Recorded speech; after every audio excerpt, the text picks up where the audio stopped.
regular council meeting for Tuesday, September 15th. And there are people online, I think. Raina, are you hooked up with that? And people call in, there is a delay. You want to just run through that? Certainly, thank you, Your Worship. The meeting is being broadcast live. There is a 20-25 second delay for those watching live. We will post the phone number when public comment is available and they can call in. We'll give them that delayed chance before we close the item and move on to the next one. And people are also available in person to speak at the microphone. We'd ask that people attend only for the item that they're interested in to ensure there's enough room in the council chambers, and then please leave the council chambers following that item. Very good, thank you. First order is adoption of the agenda. Councillor Scarrow, Councillor Ireland, those in favor? Motion carries. And adoption of the minutes of the regular council meeting of September 1st. Mover, Councillor Gamble and Councillor Mackenzie. Errors or omissions? Hearing none. Those in favor? Opposed? Motion carries. Thank you. Turn it off? Yeah. Oh, it's a hammer. Okay.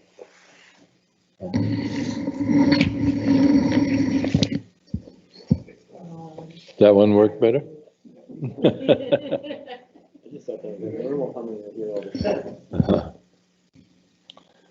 All right, next up. No report. Announcements. What did I do with it? The only announcement we have is the property taxes are due December 30 at 6 p.m. Your Worship, September 30th.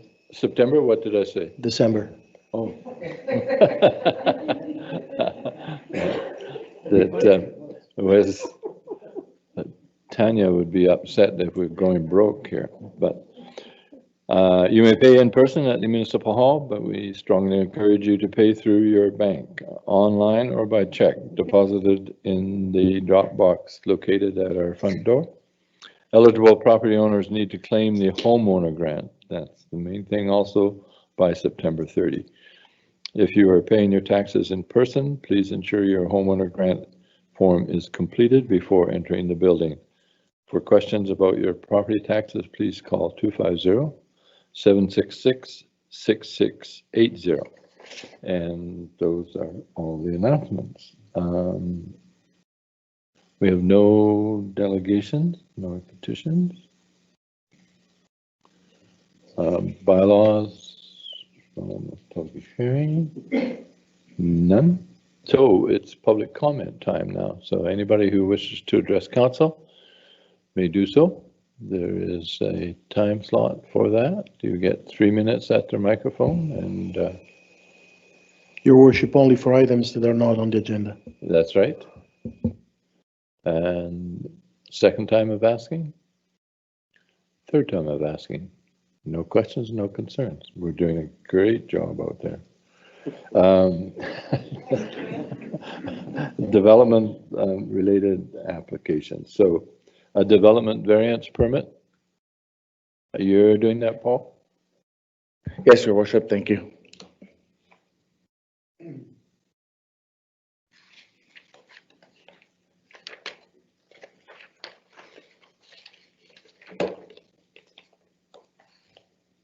Is this what you're being shared? Okay. Thank you, Your Worship. We're here this evening to discuss a development variance permit, DVP 2020-001, COZAC. The zoning for the property is RR3, Rural Residential 3. The official community plan has a future land use designation of rural residential. The address for the property is 17262 Coral Beach Road. And the subject this evening is a development variance, and specifically a change to the shape of the dock. We have here the location. The subject property is 0.142 hectares, which is equivalent to 0.35 acres. And you'll see here it is right next to a road end park that we have. So this isn't necessarily a separate lot, but we do sometimes improve our road ends as parks, and that is the case in this particular situation. And this is the property one right here. You can see currently, well, I shouldn't say currently because I was out there today and they're constructing as we speak. They had people on site today, but previously they had just a straight wharf. This is just a Google Earth rendering again, showing the property here and what existed previously. This is a side profile of the dock being proposed. Council will note that the length of the dock does meet our zoning bylaw of 40 meters. And one thing, whoops, don't know what happened there. So this drawing does not show the requirement for stairs that the district has as part of zoning. Of course, this is a variance request, so they don't necessarily have to show that as part of a variance. However, this distance here is 1.6 feet or 50 centimeters, which would require that stairs be placed over the dock. The applicant has been notified of that, and they have every intention of doing that. So the area of variance under consideration this evening is essentially to vary section 10.12.4C regarding the shape of a dock. And in this case, from an L or T shaped dock to a U shaped dock. You will note as well that there are some boat lifts here. There's a main boat lift in the middle. This is it's kind of acting up, but long story short is there's a boat lift here in the middle. I would assume that they're using this somewhat as a breakwater for their moorage. And then you do have some smaller lifts here, supposedly for watercraft, as they are much smaller. Another thing to note here is you've got a 5-meter setback. This is a provincial requirement. And actually the district zoning bylaw is actually 6 meters, but you can see the pink is 5. And if you take this drawing at scale, then the 6-meter district requirement has been more than met. So I was at the property today. This is the front of the property. Development site sign is very visible. And then went down to the dock here. You can see the gentleman building the dock. As noted, we did receive a complaint just close to or right around when the report was due. We did talk to the dock builder, and they were only constructing those portions of the dock that would be allowable under both provincial as well as district regulations. This is just a quick shot of the foreshore, and you can see here, noting again, this thing's glitching out quite a bit. So you will notice, do you have a laser pointer? If it didn't work, it doesn't work on the screen. You will notice just at the end of the dock there, that is where the 1.6 feet is, and that is where stairs will have to be constructed. So the background on this, the applicant applied for variance for dock shape on January 9th of 2020, and it was considered complete on January 25th of 2020. It is a little bit longer than our regular timelines, but due to COVID-19 and obviously council wasn't meeting, we are a little bit behind on some files. But if you were to remove that, we are well within our district timelines for these types of permits. So the applicant is requesting a variance, as noted, from an L or T to a U shape. The requested change is not expected to have any more impact on the environment than the normally accepted L or T shaped dock. An L or T shaped portion of the dock can be up to 10 meters in length or 1/2 the width of frontage of the upland parcel. In this particular case, the full length of the U-shaped portion of the dock is 7.9 meters. This is considerably less than the 10 meters allowable. And for these reasons, staff is in support of the proposal and the preferred option of the report. It is important to note that with the boat lifts, which we don't regulate, that may be an additional amount, but it's not something that we would measure as part of the regulation. So option A, which is the staff preferred option, is that the development variance permit for the subject property be approved.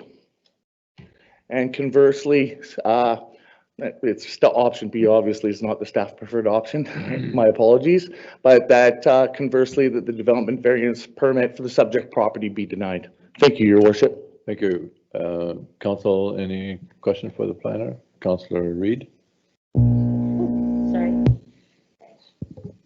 Thank you, Mr. Mayor. Thank you, Paul, for the presentation. Could I just clarify one thing on the stairs? We mentioned that the stairs that would go over the dock to provide access to the public because of the high water, the height above the high water mark. My question would be, are they the only stairs, or is the applicant proposing to put stairs from the property to the dock? Or are they proposing to use the public stairs as their main access? Because if they put stairs at the end of the dock, then effectively they're extending the dock length beyond the 40 meters. Through Your Worship, stairs typically are placed, and too bad the picture can't show it. If you actually look carefully, and I'm going to try to point it out. On this dock here, and I know it's probably not very visible from here, but the stairs actually move it usually moves across the decking, so it's not stairs down to the foreshore as you were envisioning, which of course would extend the length, but that is not typically how the stairs run. It's just to get up and over that 1.6 foot height of the actual decking. But if the owner wants to get on the dock, are they going to use the public stairs, or are they going to put stairs that enable them to go straight from their house straight onto the dock? Based on the proposal we have currently, and they would not be allowed to put stairs at the end of the dock to extend it past the 40 meters. Thank you. I appreciate that. Thanks. Anybody else? Any questions? Councillor Gamble. Thank you, Mr. Mayor. And I'm actually wanting to ask about the boat lifts, and you had mentioned, I believe, that is not in our jurisdiction. Is that correct? I wouldn't say that it's not within our jurisdiction. Our zoning bylaw currently does not make provision for any boat lifts. So as it currently stands under our existing zoning bylaw, then that's not something we regulate. Okay, because, you know, I do have a concern. This is right next door to the main public park in Coral Beach area.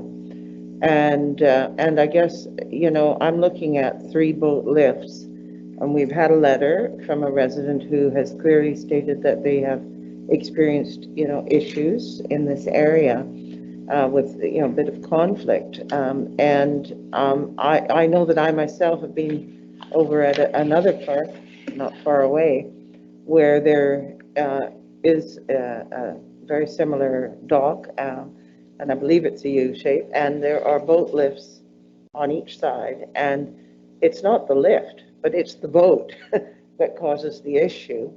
And in addition to that, there is a huge blow up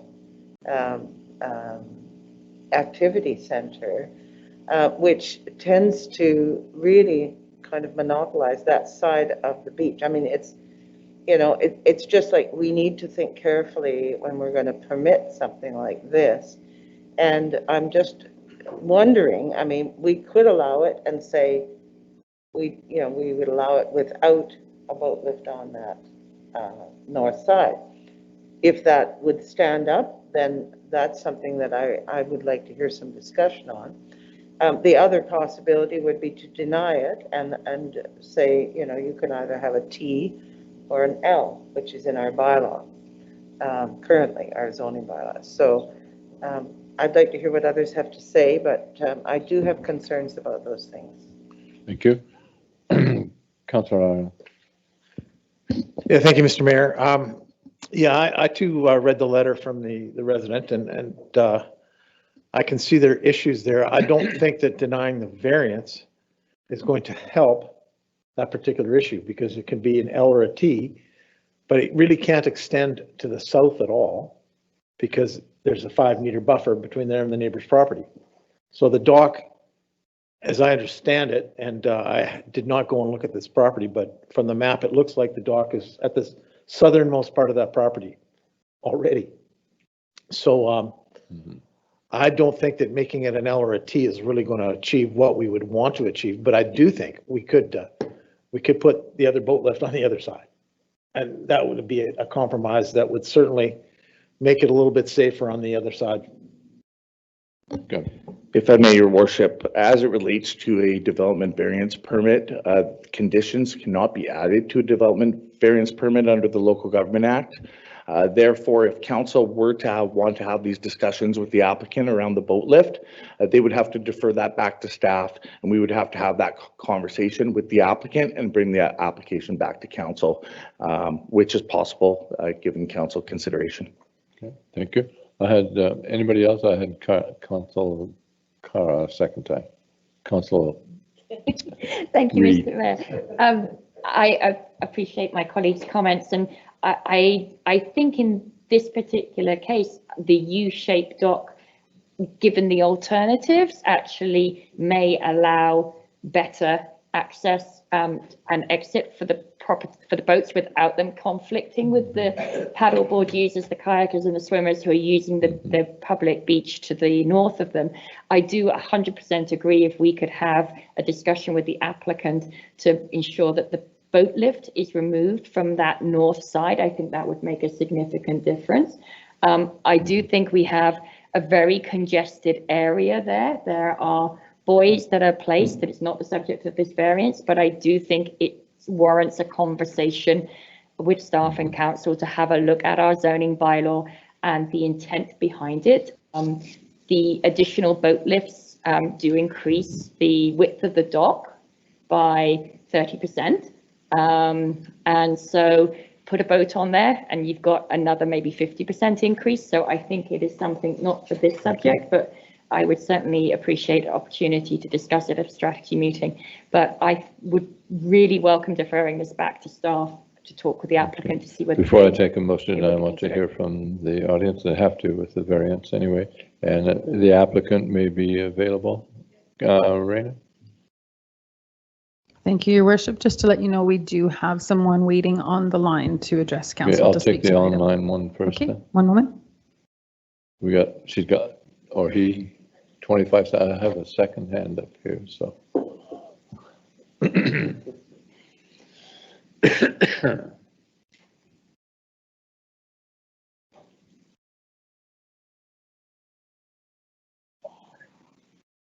Hello, Julie.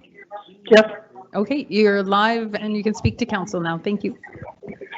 okay.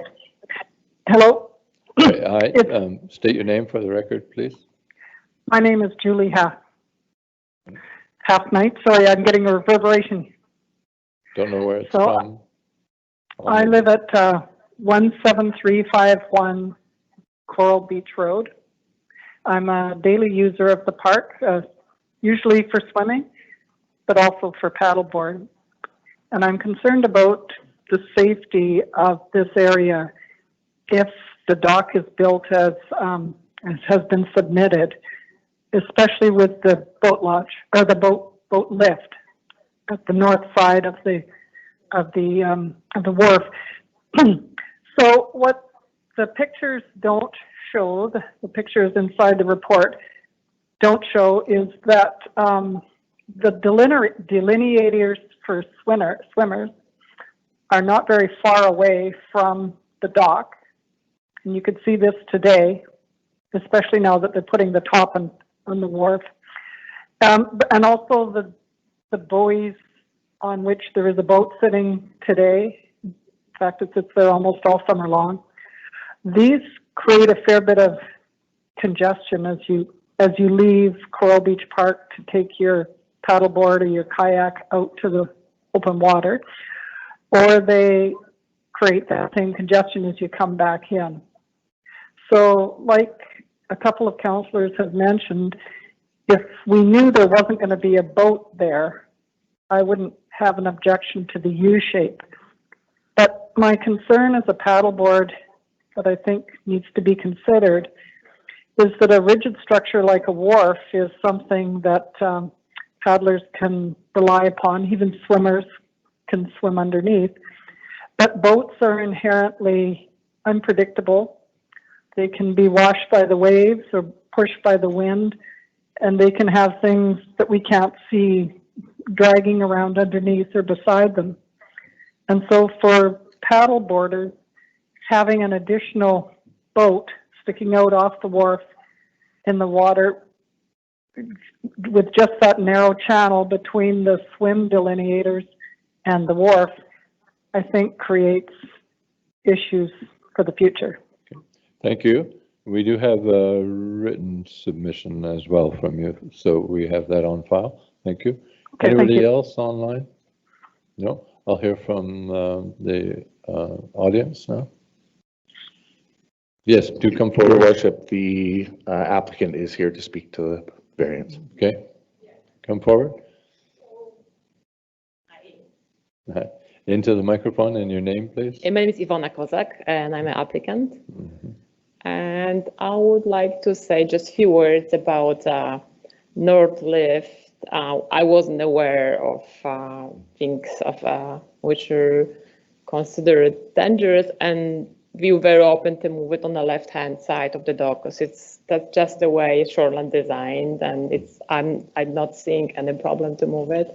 And about the U shape, I think it's even more safe for the public when we have this left arm reaching there and kind of covering the lift and kind of showing that there is a boat and kind of creating the barrier from the lift, because for now we don't even have a boat, but we're planning to put one hopefully in the future in a below. So it's also easy for us and kids and dogs to access the boat kind of in a safely manner.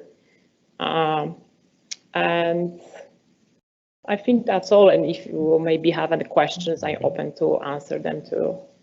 Any questions for the applicant? No, hearing none. Very good. Thank you very much. Thank For you. coming.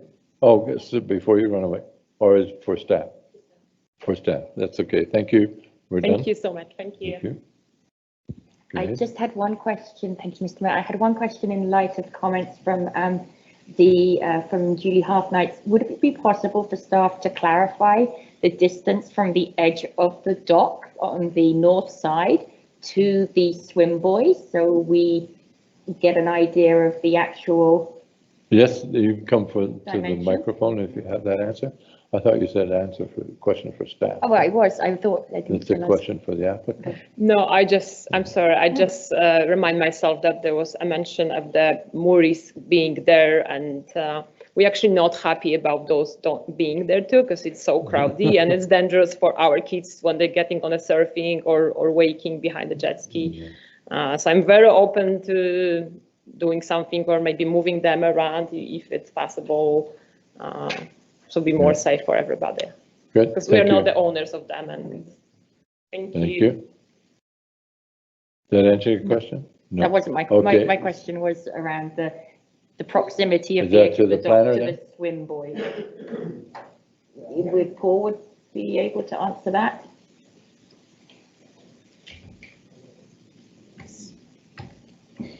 I'm just seeing on the aerial if we can see the swim buoys. So I did take a look at this earlier. Hold on, bear with me here. So as you can see here, there are some buoys in this area. Now, whether or not that's the full extent of our swim buoys, I think they're a lot nearer now. they may very well be. I perhaps wouldn't be the best person for that. Maybe Sean Lazowski or our Director of Engineering might be able to explain where it is we've moved these buoys. But I did look at an aerial other than this one, and maybe this one shows it a bit better. Yeah, this one doesn't show anything, in fact. But it does look as, I don't know the distance exactly from the edge of the dock to where the swim buoys are located. Would it be possible to ensure that that's 6 meters, or if the swim buoys are not in line with the property boundary for the park, do we need to address that so that there is a sufficient channel for kayakers and paddleboarders to exit the park? That is a conversation we could have with our Director of Operations in relation to where the swim buoys may be located, because as property lines work as it relates to buoys, these extend out into the water. So in actual fact, our buoys technically probably shouldn't pass that marker, as the province has a 5 meter setback, and the district has a 6-meter setback. Right. So in short answer to your question, I think that's a conversation we can have with our operations team. Right, thank you. You have to come to the microphone if you want to speak. I actually have the picture, so maybe of the swimming so you can probably see the perspective. It's more than 6. It's for sure more than the 6 meters or It's, 8 or. your worship, it is, even from the picture, it does show that there is quite a distance there. The exact distance, I can't say for sure. Can we confirm that exact distance? Because I think where you take the photograph from, having been there, you get very different perspectives on how close that dock is to the swim. We can definitely look into that, your Okay, worship. thank you, Ed. Yeah, I think it's provincially regulated anyway, but we'll deal with that. Okay, now. Yes, Councillor Ireland. I think that the swim buoy issue could be easily addressed by our Parks Department. Yeah. I mean, to me, in the photos, it looks like the buoy, the actual swim buoys are curving out towards the property. And in actual fact, in the spring, they're going to realign those things because they do that every year.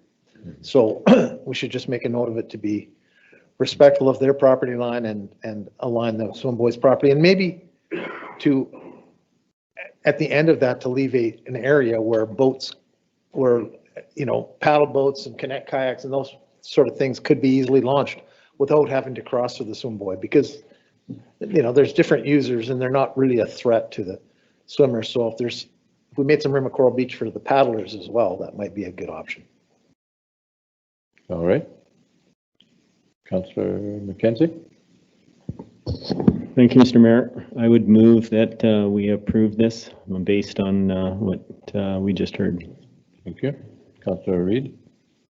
I would second that and thank the applicant for agreeing to move the boat lift to the south side. I think that was very much appreciated. Thank you. Any further discussion? Those in favor? Opposed? Motion carries. Thank you. Variance is approved. Next one up.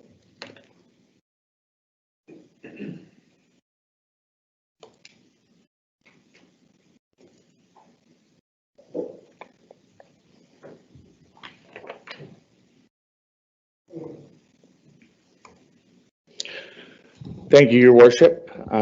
This evening, we're taking a look at development permit 2019-030C, DeLahey Holdings Limited. The zoning for the property is RU1 single-family housing. The official community plan has a future land use designation of urban residential. The address for the property is 11418 Okanagan Center Road West. And the subject this evening is a development permit, construction of a new single-family dwelling and attached garage. And this particular development permit is natural environment and greenhouse gas reduction. And if I may, this is specifically in relation to some recent provincial changes as they relate to riparian area regulations, which are now called the Riparian Area Protection Regulation. And council has seen this previously. So the subject property this evening is 0.129 hectares, or equivalent to 0.32 acres, so about a third of an acre. Council will note here that these are technically, as with many properties in Okanagan Center, separate lots. So these are each 0.16, but they act as one lot. Google Earth rendering shows the property here, shows that the dock here, and they're looking to replace this house, or actually move this home and then reconstruct a new home. So the zoning, as noted, is RU1. This just shows that. So the original site plan, which still forms a portion of the report to council and is actually part of the environmental assessment, is quite busy. I will leave it, the QEP is here, the author of the report, to address any council questions the council may have around how this is done questions around present natural boundary, high water mark and the like. When we did talk with the applicant, we did ask them to provide some clarity around their proposal based on council resolution. And so one of the things that they did provide for us is a much clearer site plan that is a lot less busy. And it does show, again, the QEP will speak to present natural boundary and high water mark, but the 15-meter SPIA as per the report is in here, and the actual build is outside of that area. I would like to note, which we'll also look at later, but there's significant riparian plantings in here. And as part of the original proposal, the original proposal came in at 77 meters squared, and we didn't meet the guidelines for the official community plan. So we went back to the applicant and made sure that they met the full restorative planting requirement of 115 meters squared, as well as making sure that all those plantings are within the property. Council also requested that there be some clarification around the septic. It's important to note that septic is not within our jurisdiction. Interior Health Authority does approve these, but council did want to be sure that the septic could be accommodated on the site, and the applicant has provided a drawing showing that the septic has been, this is essentially the proposal that they've submitted to IHA for approval, Interior Health Authority. These are the elevation drawings of the proposed build. Again, this is the landscape plan that forms part of the Ecoscape report. As you note here, this was the 77 meters squared that was essentially encroaching into the area, and these plantings make up for that at 115 meters squared and within the property boundary. So the site photos, this is the front of the property facing west. This is the front yard facing northwest. Quite quaint, I'll say, almost like a cottage. And then down here we see the dock, and this is actually a view of the house from the lakeside facing east. So the applicant applied for development of the site on October 11th of 2019, and it was considered complete on December 3rd of 2019. As noted previously, the provincial legislation around RAR has recently changed. Those changes took effect on November 1st of 2019. These new changes require that all reports by qualified environmental professionals meets the riparian area reporting criteria as assessed by the province. Now, this application did come in before those changes, so council, the QEP can forward a report that doesn't meet the new wrapper requirements, and council can make a decision, essentially the same as the old system. A revised driveway access permit, A2019-094, was issued by our engineering department on October the 28th of 2019, and this application was brought forward to council on July the 7th of 2020. It was referred back to us with a resolution to provide clarification regarding the SPIA, clarification in relation to the septic, and then the other key portion of that was that council wanted us to refer it back to the province. So long story short, the development is to relocate the existing building. Currently, the site is about 7,244 foot squared, and they're proposing 3,466 foot squared, so about half of the building or the site. When we did call the province essentially let us know that under the new wrapper, they would just forward the exact same referral that they sent the first time. That is, it doesn't meet the new wrapper requirements. And that's all they say. So it wouldn't meet the new requirements, but this is under the old system. So if the applicant was to meet the wrapper, then the 30-meter setback would be required. And this would mean for the property that it would be significantly impacted in terms of the buildable area. It's important to note the wrapper does have a hardship provision, but let's move through this. Given the impact that the new provisions would mean for the property, staff is in support of the preferred option. And the applicant has provided some clarity for council regarding the streamside protection and enhancement area of 15 meters, not 30 meters, and the septic for the site as requested by council at the meeting on July the 7th. The qualified professional is in attendance to answer any questions or address concerns as they relate to the environmental assessment presented. So Jason Schleppe from Ecoscape is here today. If council may have some questions for him around the assessment. And so the preferred staff option is that the development permit for the subject property allowing for the construction of a new single-family dwelling and an attached garage be approved, and that the required security be taken by our chief financial officer of $5,548, and further that the provisions of the application procedures bylaw be met, which is 5 months to meet the prior two conditions with an additional 3 months on written request of the applicant. Conversely, option B is that the development permit allowing for the construction of the build be denied. And if I may, Your Worship, as a last comment, essentially the decision of council this evening may inform future, a couple files that we do have in queue in relation to that were submitted under the previous RAR. So there are some applicants watching this evening. And also too, the decision of council will essentially mean whether they're going to run under the existing RAR or previous existing RAR, or that council wants to have the applicant go through the new system of the province, which is RAPR. Thank you, Your Worship. Thank you. Any questions from council? Councillor Reid. Thank you, Mr. Mayor. Thank you, Paul, for that presentation.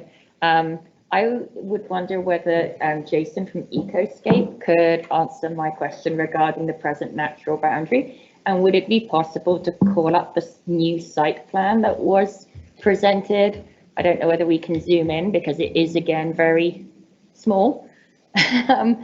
But my question, Jason, is that when this was presented to council last time, there was a note from Flynn Rowe that the measurement for the RAR was from the high water mark, which is the wavy line at the top of the picture, and it should be from the present natural boundary. So their comment was that the present natural boundary is the point at which you measure the RAR, and this was the request, thanks Paul, so this was the request from council, one of the requests from council was to clarify that measurement, because on the original plans that were submitted, the distance from the edge of the build to the present natural boundary was 13 meters. We couldn't quite read it. So the request appears to be not that can we set the property back to the 15-meter RAR, but can we actually create exception that would allow it to be positioned 13.64, I think it was, we could guess, meters. And the request from clarification was to allow that number to be clarified. But on this new diagram that's presented, the 15-meter, which goes off as a tangent, which is kind of like a hypotenuse, which is the longest part of any triangle, goes to the high water mark. So my question is, what is the distance from the edge of the build to the present natural boundary, which in this diagram is called the property line? Thank you. Your name, Jason, into the microphone. Jason Schleppe with Ecoscape Environmental Consultants. I am the biologist who has done the work on this project. I've been in front of this council many times in the past, I'm sure. Okay, so I'm going to take one step back and talk a little bit about the benchmarks for high water mark and how the riparian areas regulation interprets setbacks and what is present natural boundary, okay? Present natural boundary is a legal term, right? And only a BC land surveyor can define present natural boundary, okay? Present natural boundary is the point when wave action and other natural water processes are so frequent that there is a stark differentiation between what is vegetation and what is the lake, right? Present natural boundary will vary based upon lots of biological processes, okay? Long fetches or long places where you have a long wind zone, you'll likely experience present natural boundary creeping up because you'll have a big wave action that creates scouring and other things. Low elevation sites that are floodplains, right? Oftentimes you can actually observe present natural boundary well below where the flood elevation would be, okay? I'd like to go back to the air photo and highlight something here to sort of show something about present natural boundary, okay? So present natural boundary is an ever-changing thing that evolves with process, right?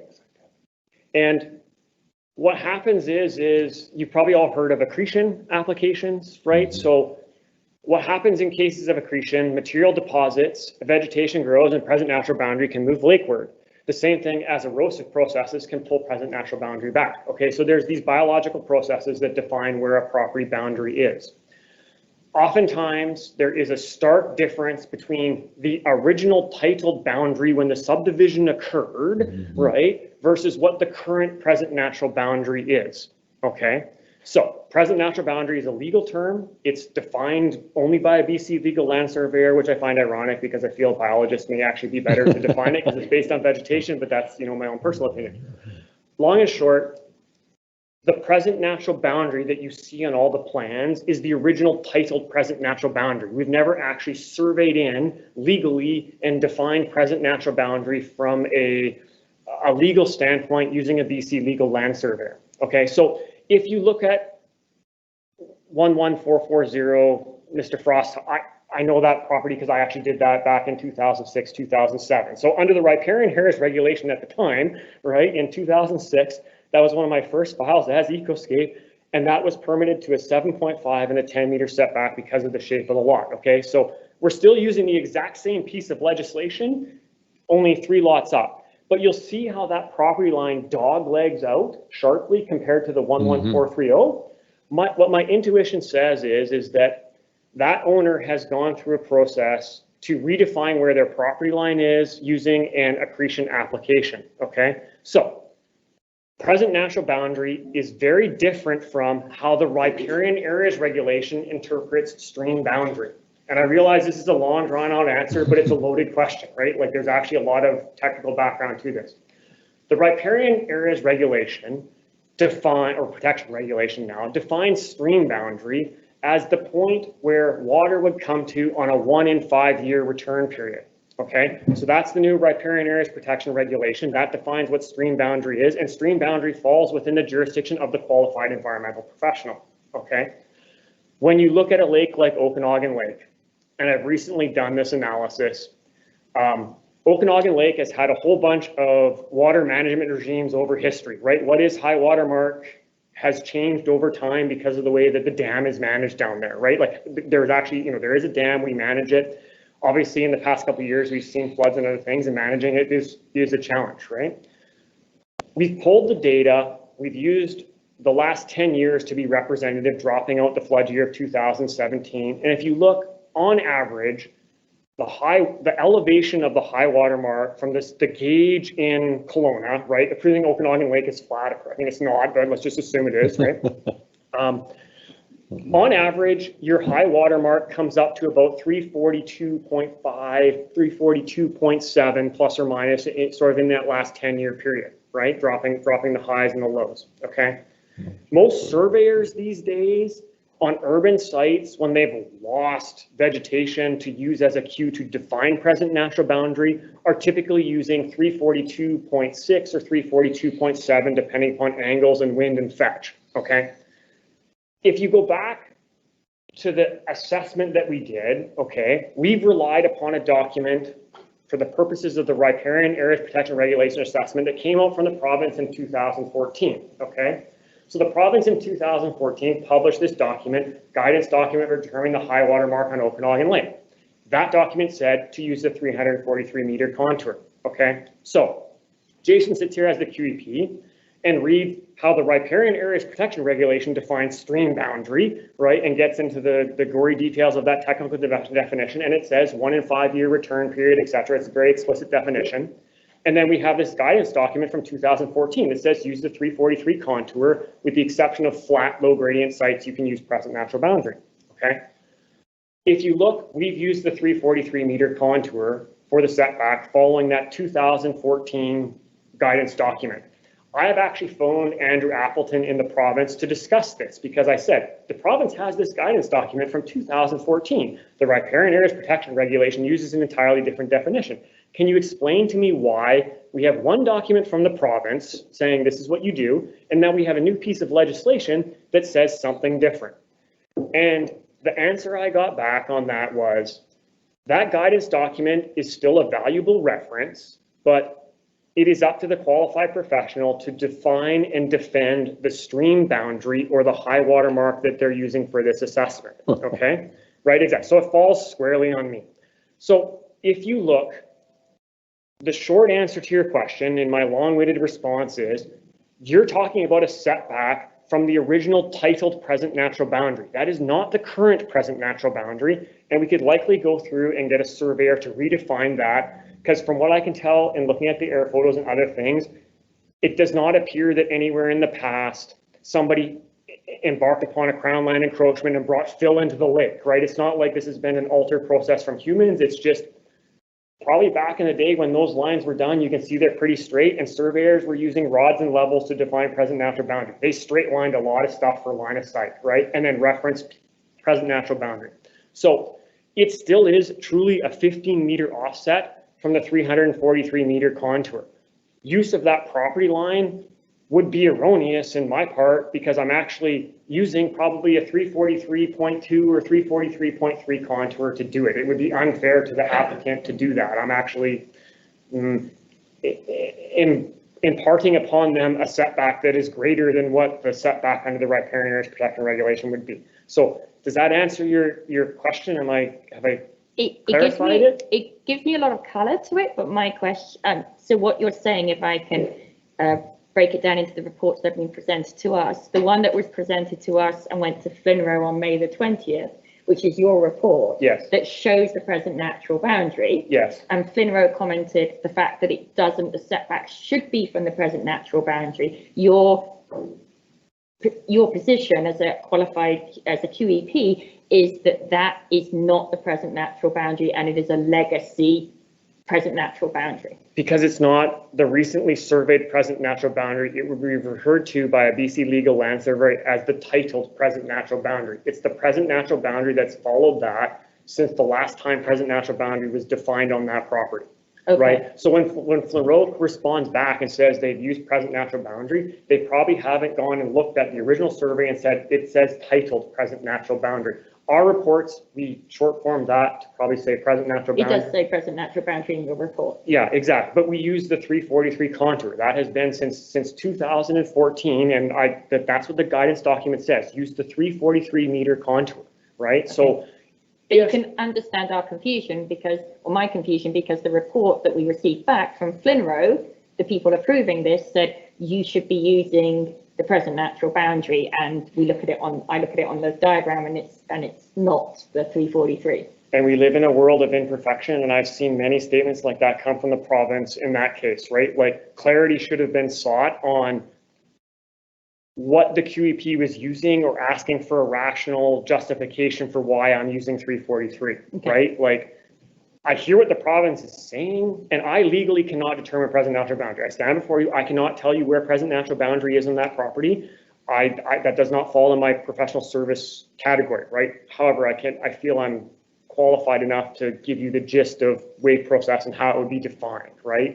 Having done several hundred of these applications, right? So, you know, I stand squarely in the ground. I have followed the methods. I've used the provincial guidance document. It says 343. That's what I've used, right? If I was to actually use present natural boundary in this case, it probably would move anywhere from 0.5 to 1.5 meters lakeward. So really from the current present natural boundary, if we were to get a surveyor, would probably be more like a 16-meter setback. Right? So it would move into the lake, it would move towards the lake, because again, below the high water mark. Yes, because most surveyors these days, if there isn't a crown land encroachment or fill put into the lake, right, there's been no illegal placement of material below present natural boundary, this applicant could apply for an accretion application. That accretion application would then likely be based upon some contour, probably 342.6, 342.7, which I can't pull up the contours and tell you explicitly where it is, but you can see based upon where all those docks daylight, right, that docks typically daylight around the 342.7.8 contour. That's about where they tend to come in most designs, right? So you can kind of visually also see that. And the lines that you've shown on the property going to the 343, which are at a tangent, are those actually intended to be straight from the property boundary, and it's just an ease of depiction that you chosen to take them off to a side, or? No, we are required by the riparian areas protection regulation to do a series of 3 different offsets. Okay, so the 343 meter contour was surveyed. That contour then comes to our office. We take that contour, and following the riparian areas protection regulation, there's 3 offsets that I do. One is for leaf and litter fall, one is for large woody debris, and one is for shade. The shade offset is a 30 meter due south offset, right? And the leaf and litter fall are a 15 meter horizontal offset. How they do that, it's done in AutoCAD. If that is surveyed, our accuracy, like that I shoot for on high water mark, is about plus or minus 10 centimeters. Accuracy is about the horizontal distance that I'm shooting for, right? That is a surveyed high water mark. When CAD does offsets, okay, and I'm going to talk about math, and I'm sorry that I got to do this, but if you remember your math class, a line is actually made up of an infinitesimal number of points, and each of those points is done at a 90-degree orthogonal offset. As a result, you take a curved line like this, you do a 15-meter offset, you end up with some interpolation based upon the infinitesimal number of points, each offset at 15 meters, and then CAD interpolates that and recreates the line. That's why it's not, you don't take the line and horizontal offset it by 15 meters. There's interpolation that goes into that, and on all of our files, we make sure that we do the setback. I will not accept a setback from an architect. I won't accept a setback from an engineer. I won't accept a setback from a surveyor, right? In fact, I get frustrated when I see those people put them on, because technically that's my role and responsibility. I define the stream boundary. I define the setback, right?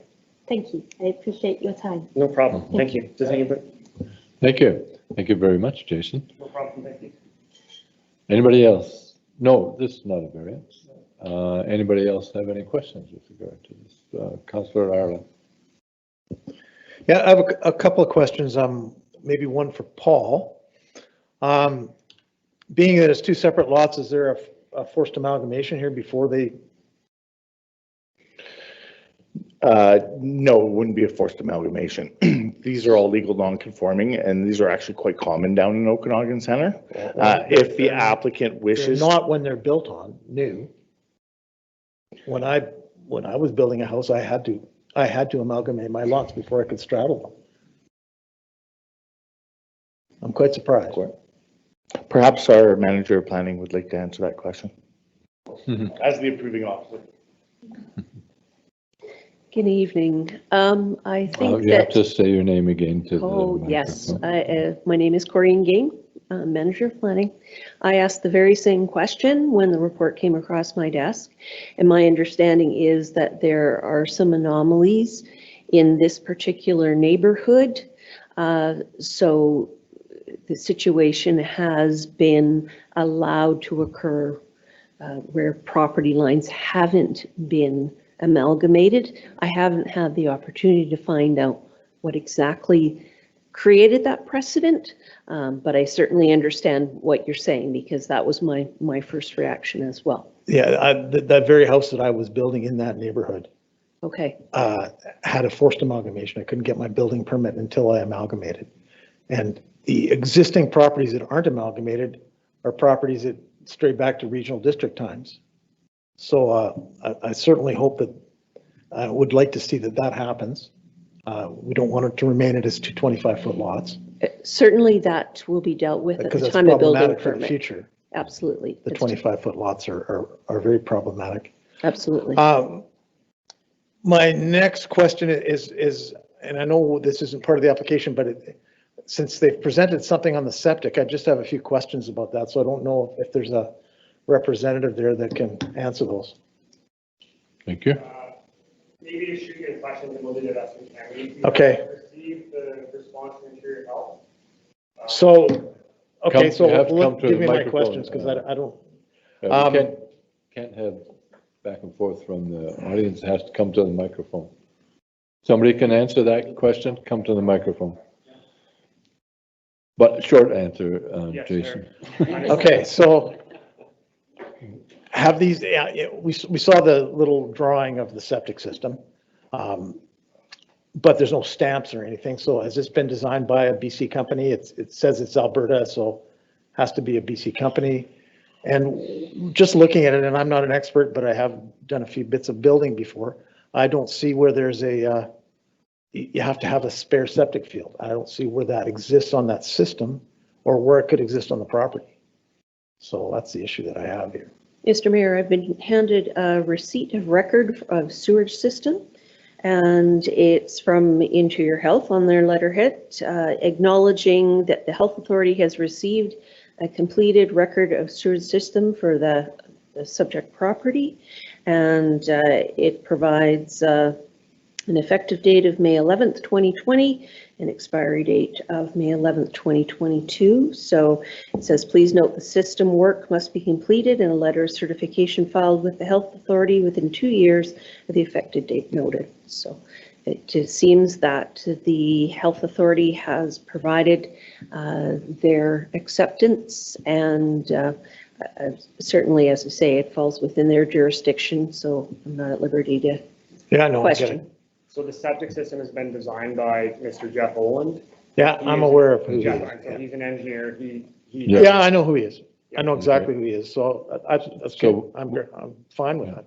Okay, thank you. That's what I wanted to know. Yeah.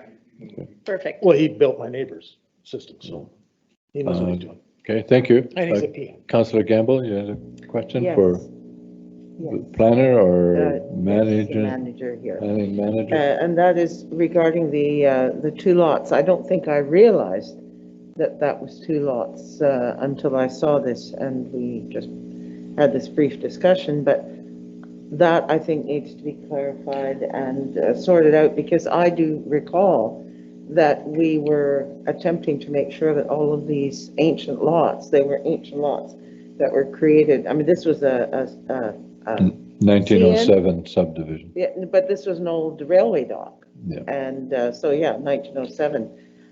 So they were, tiny little bits of land there. And that was actually the original location of a packing house. So, as you look at the adjacent lots, they've all been amalgamated. Absolutely. Mr. Mayor, I So- can confirm for you that if that needs to be taken care of, it will be prior to issuance of building permit. It's not absolutely necessary that that be dealt with prior to issuance of the development permit, because the building permit is It's when separate. we would be authorizing the construction. Okay. Okay, Thank you. thank you. All right. Any other questions from council? Okay, need a motion? Staff recommendation? All motion, staff, option A. Okay. Councillor Scarrow, second. Those in favor? Opposed? Councillors Koza, Ireland, Reed, opposed. I'm in favor. Motion carries. Thank you. Next one up.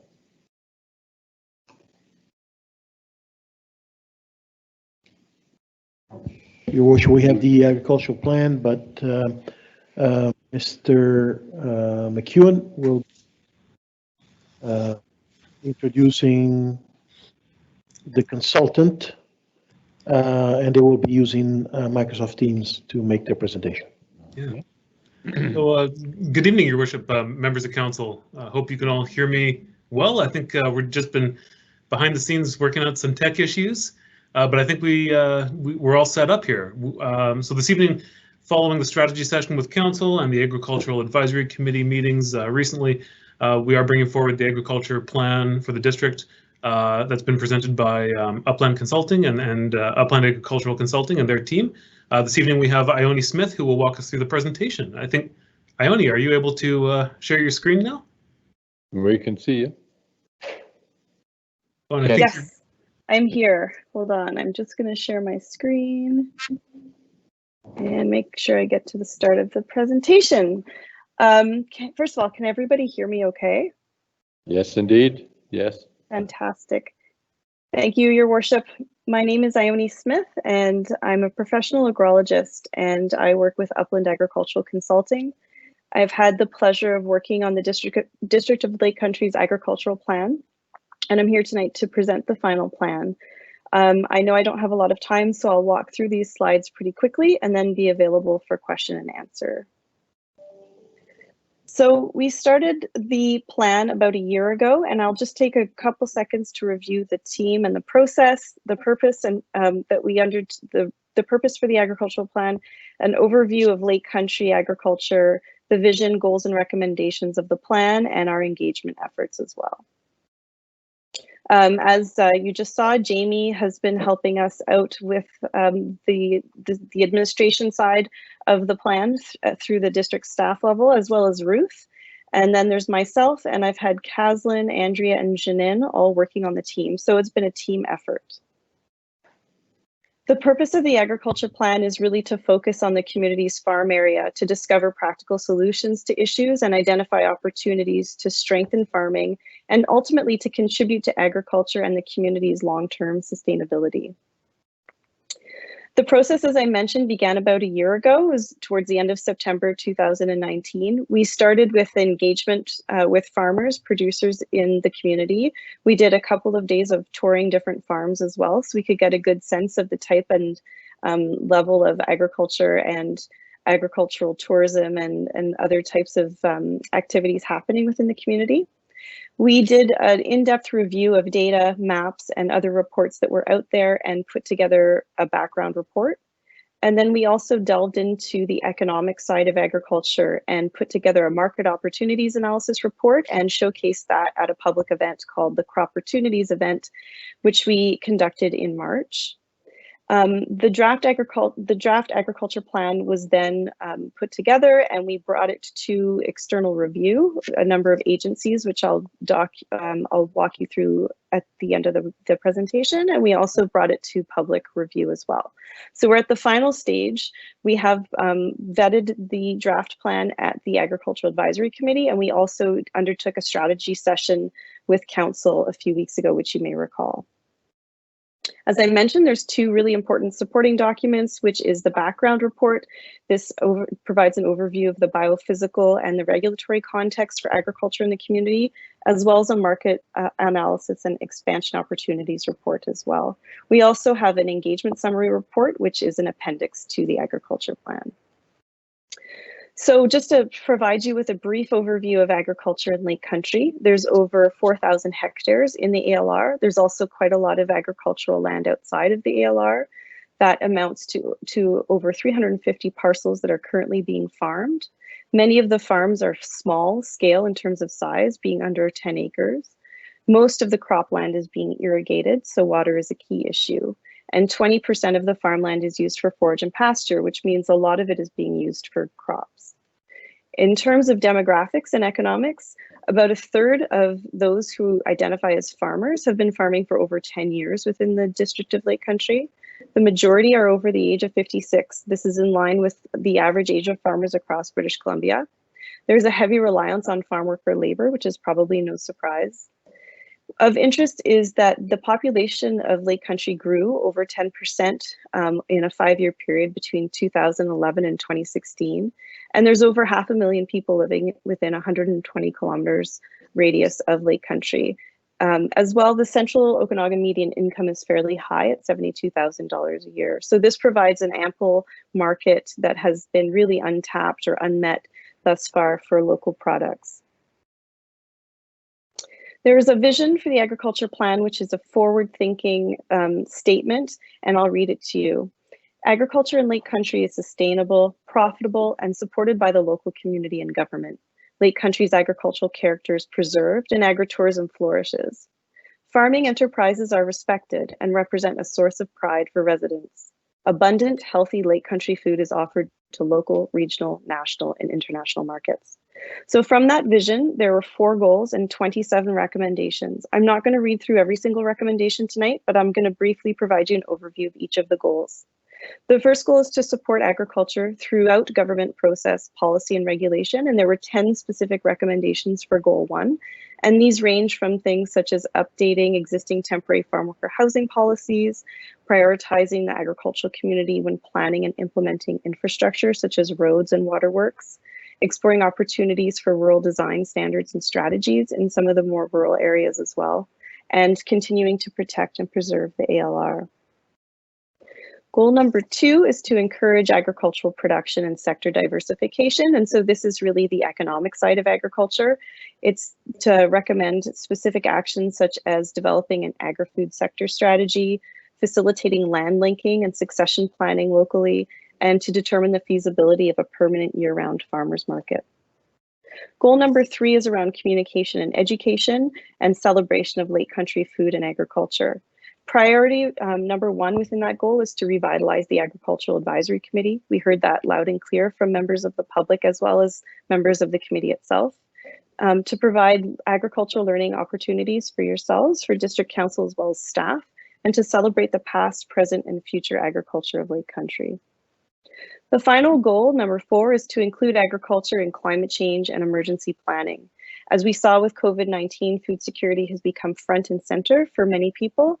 And so looking at agriculture and food security as a key issue with regards to emergency planning is becoming more and more important.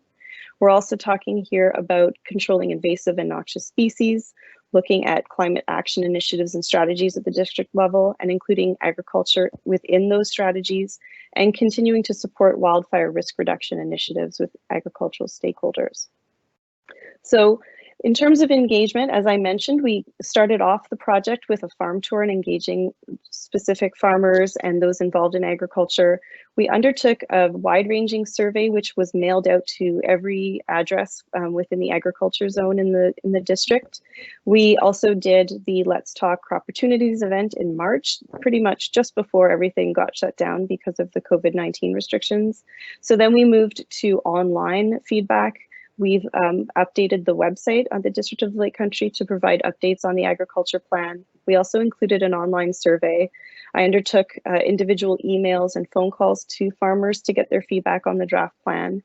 And we also vetted the draft plan through external agencies. This includes Interior Health, the Regional District of Central Okanagan, the Agricultural Land Commission, the Ministry of Agriculture, and the Okanagan Basin Water Board. And so that, I hope, provides a good overview of the agriculture plan, and I'm here to answer any questions you might have.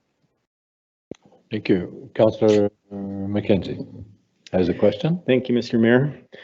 And thanks for that presentation.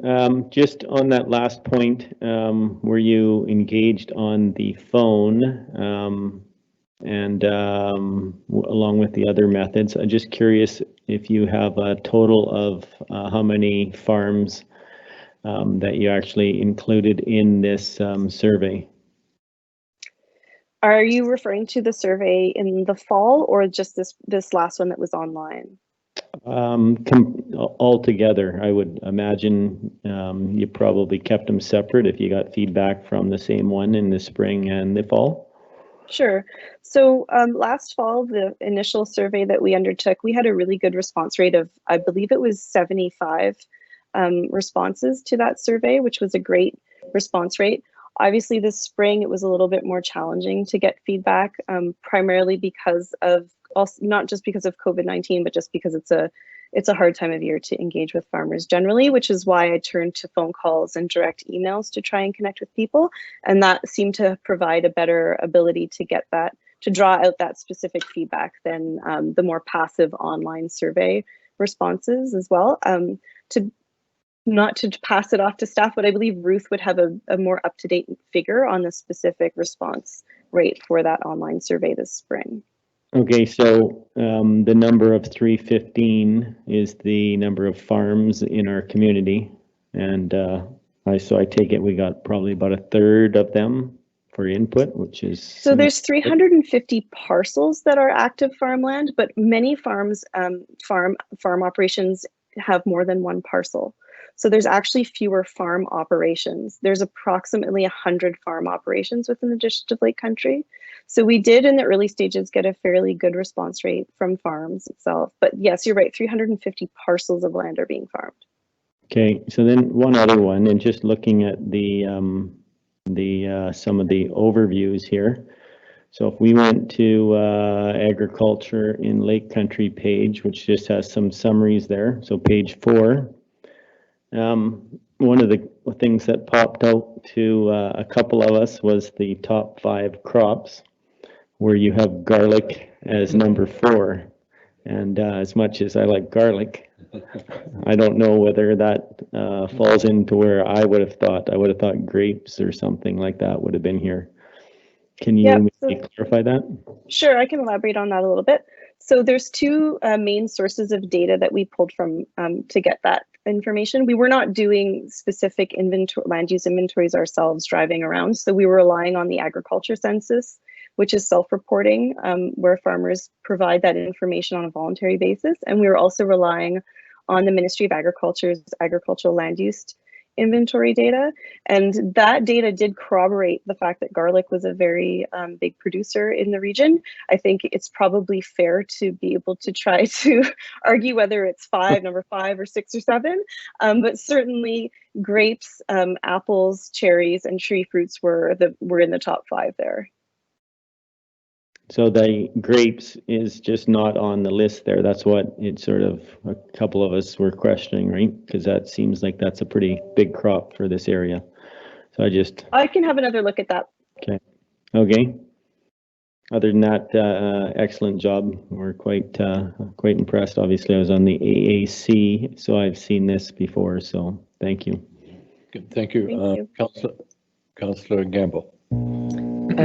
Thank you, Ione, for the presentation and for getting this done in a timely manner during COVID.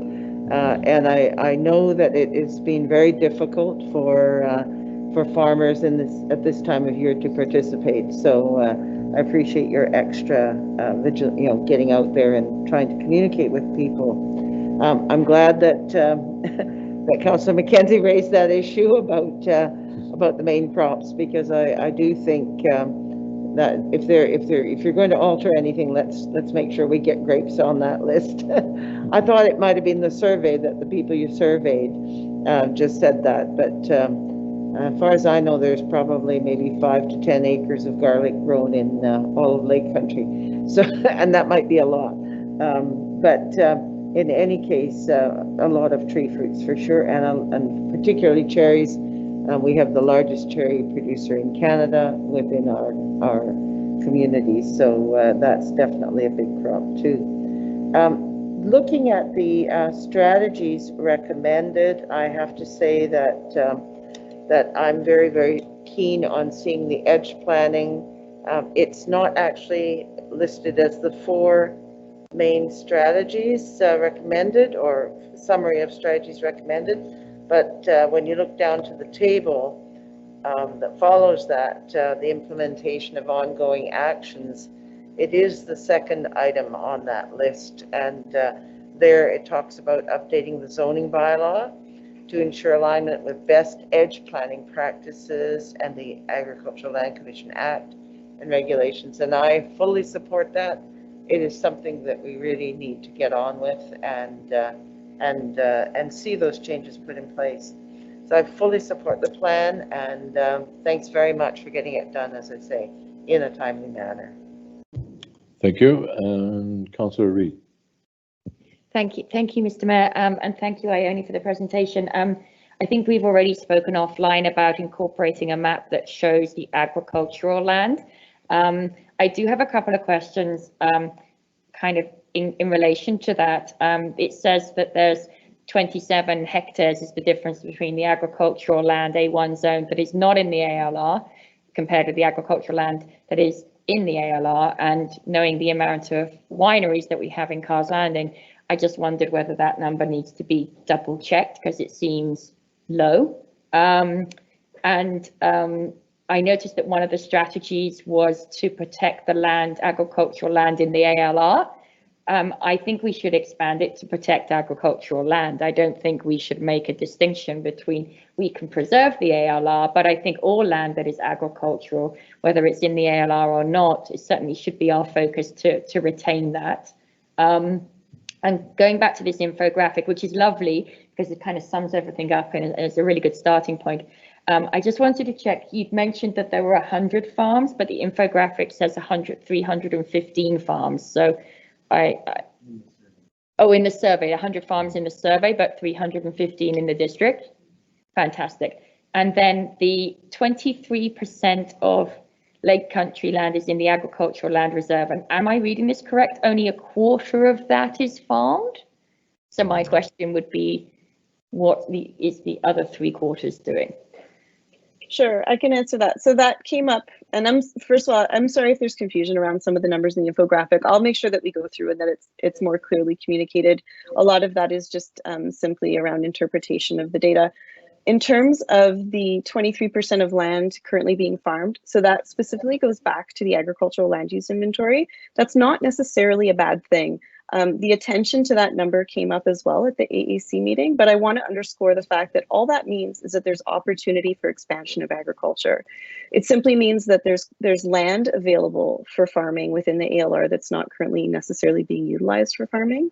Sometimes that land is alienated in the sense that it's now being used for primarily residential purposes or industrial, but more often than not, it can also be related to the fact that there is ALR often within wetlands or naturally vegetated areas. So it does represent a number that's worth investigating, but it's not, I don't think, cause for concern.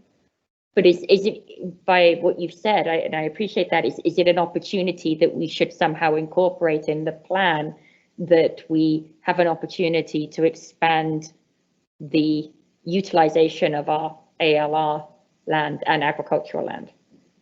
Certainly, and that is, I believe, incorporated in some of the actions of the plan, particularly around goal number 1. However, it might be best to review that number when the agricultural land use inventory is reviewed, and it tends to be done every 5 to 10 years through the Ministry of Agriculture.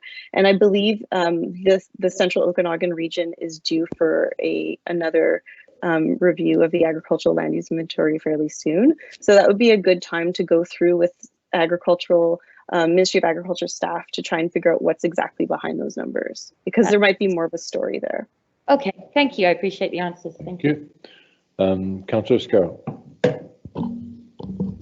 Thank you, Iona. Thank you very much for one of the most comprehensive plans I've ever read, and I've read a few of them. I was very appreciative of the fact, a couple of things, that number 1, you referred to the COVID, and you kind of set forward a precursor that this plan doesn't include anything that may occur because of the COVID. I appreciate that, just for public knowledge sake. The second thing I appreciate is basically the way you built the report with your objectives and your possible solutions. And I very much liked the closing lines that said that this report should be reviewed in 12 to 14 years, or at the time when all of the goals have been reached, whichever comes first. And I really like that kind of optimism. I would, just before I give up the floor, I would like to share Penny's concern about edge planning and planting and how important that is to neighboring properties. So thank you for your report, and I fully support it. Okay, thank you. I have corporate, Raina. Actually, it's Jamie McEwen would like to speak. Oh, Jamie, 1 second, I understood.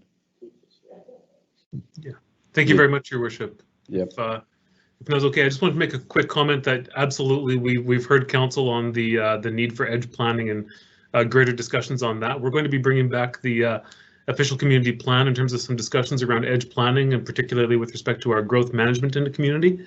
And we're conducting the zoning bylaw review and starting that project. So that will definitely be an integral part of both of those projects, aligning it with the province and with this plan that is quite recent and can act as kind of a guiding light for us in that regard. I did just want to make a couple of comments with respect to some of the things that were identified with respect to the mapping of the fact that Lake Country is in, I think, really the fortunate position of having more more agricultural land than is actually even in the ALR, which for many communities is, what they have with respect to agricultural land is simply what is within the ALR, and we happen to have even more than that. So it's a real opportunity for us to capture what is really makes a substantial amount of Lake Country's character so special. So that's definitely been captured, and we will be adding a map as well to highlight the totally zoned agricultural land within the community to supplement the map of the ALR that is currently in that plan. So just a couple of things that I wanted to highlight for council, and also with respect to this, obviously there's been a pretty big team of people involved, and I do also want to thank people who were on this plan prior to my time at the staff level, including our senior planner, Paul Dupuis, who had a hand in the plan at an early stage, and Jocelyn Ratzlaff, who's off on maternity leave right now, who also had a hand in kicking off this project. So, but I'm thankful for council's comments and still here for more discussion. Very good, thank you. All right, we're good to go. There is a recommendation. Councillor Scarlett and Councillor Ireland, any further discussion? Those in favour? Motion carries. Thank you very much. Thank you very much. We have adopted the agricultural plan. Yeah. Next up, Lake Country. Oh, very good. Lake Country RCMP.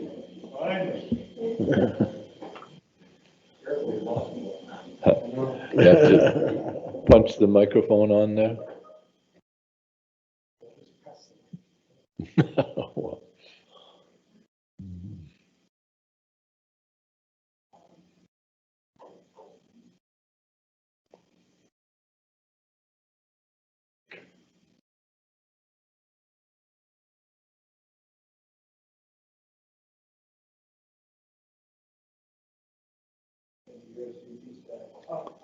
Good evening. Is your microphone on? I think. Push. Yeah. Got it. Good. Thank you. Well, thank you very much for meeting with me this evening, Mr. Mayor and Council. My name is John Collins. I'm the new detachment commander in Lake Country. I've been in Kelowna for 5 years, and this is a recent transition to come here. With me, I brought Inspector Lowe. He's my direct supervisor based out of the Kelowna Regional Detachment. So. Yeah. Nice to meet you. Haven't met with you before. Good to see you. Thank you. I do. So we had some recent statistics put forward here to give you an idea as to the trends that have been going on. This first chart here shows Q1, Q2, which is broken up January to March and then April to June, so the quarterly reports. In general, you can generally see that calls surface have reduced from last year. The reason for that, I'm not sure, but it very well could be something like COVID. Just less people are out and about. A little information about just how the statistics are gathered, and if you've had presentations in the past as to how we gather stats, it is a legislated requirement for us to gather stats for Statistics Canada. They use this information for a variety of purposes. In general, 2019, the statistical reporting changed, and the way we actually capture the information, you might see a difference in founded complaints versus unfounded. So with respect to Lake Country specific, and we've pulled out the total offenses. Again, you're going to see a reduction in offenses. I think it's a 17% reduction. And that's when you compare the first 6 months of 2019 to 2020. Again, this very well could be because of COVID. Sometimes it means we get a prolific offender, or some of our more prominent clients are in custody, and that'll have an impact on a smaller community like this as well.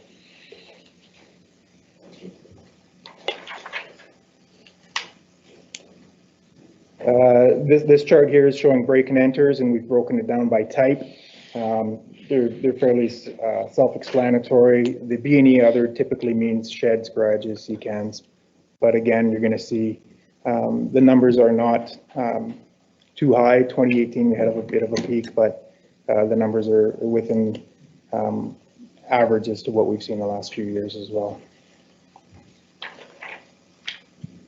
Thefts of vehicles, again, decrease in stats, especially over last year. Very well could be that COVID's had an impact, but I do know that there's been some prolific offenders that have been taken into custody and off the road. So that's had a beneficial impact for that stat. Yeah. Can we take a question? Absolutely. Thank you. Just with one on that particular one, as far as vehicle thefts and stuff, it seems like we've had a few people drilling gas tanks and taking the fuel. I'm just curious if that falls under theft from vehicle or what that would fall under. Well, okay, it won't be this one, theft of vehicle, that'll be the actual vehicle itself. Theft from auto, is that what that would be? Because No. even like our food bank van got, I would suggest if somebody's fuel tank was drilled and they stole the fuel, they would probably classify that as a theft. But if someone broke into your vehicle and took your wallet, that'd be a theft from the vehicle. So that would probably not be captured in this statistic here. no, okay, I'm just curious, because it seems like I've heard a few of those lately, and I just was wondering where that's gonna fall here. It'd be probably a different, again, when I talked about how we capture the stats, that's really regimented, it would be a different qualification of the actual offense, but it would probably be just a theft itself. Okay, thanks. Yep. Thank you. This chart is looking at domestic violence. Fairly self-explanatory. We're quite consistent, a little bit higher than last year, but in line with what we typically see. We thought COVID increased domestic violence, but. Yeah, and that's what I've heard too, but Yeah. wait and see what the numbers actually bear out. But yes, Yeah. more time in the home. This chart here is looking at CDSA drug offenses. For example, in 2020, the breakdown on this chart shows 10 and 2. The difference there on the chart, and I sought some clarification as to how they were broken down.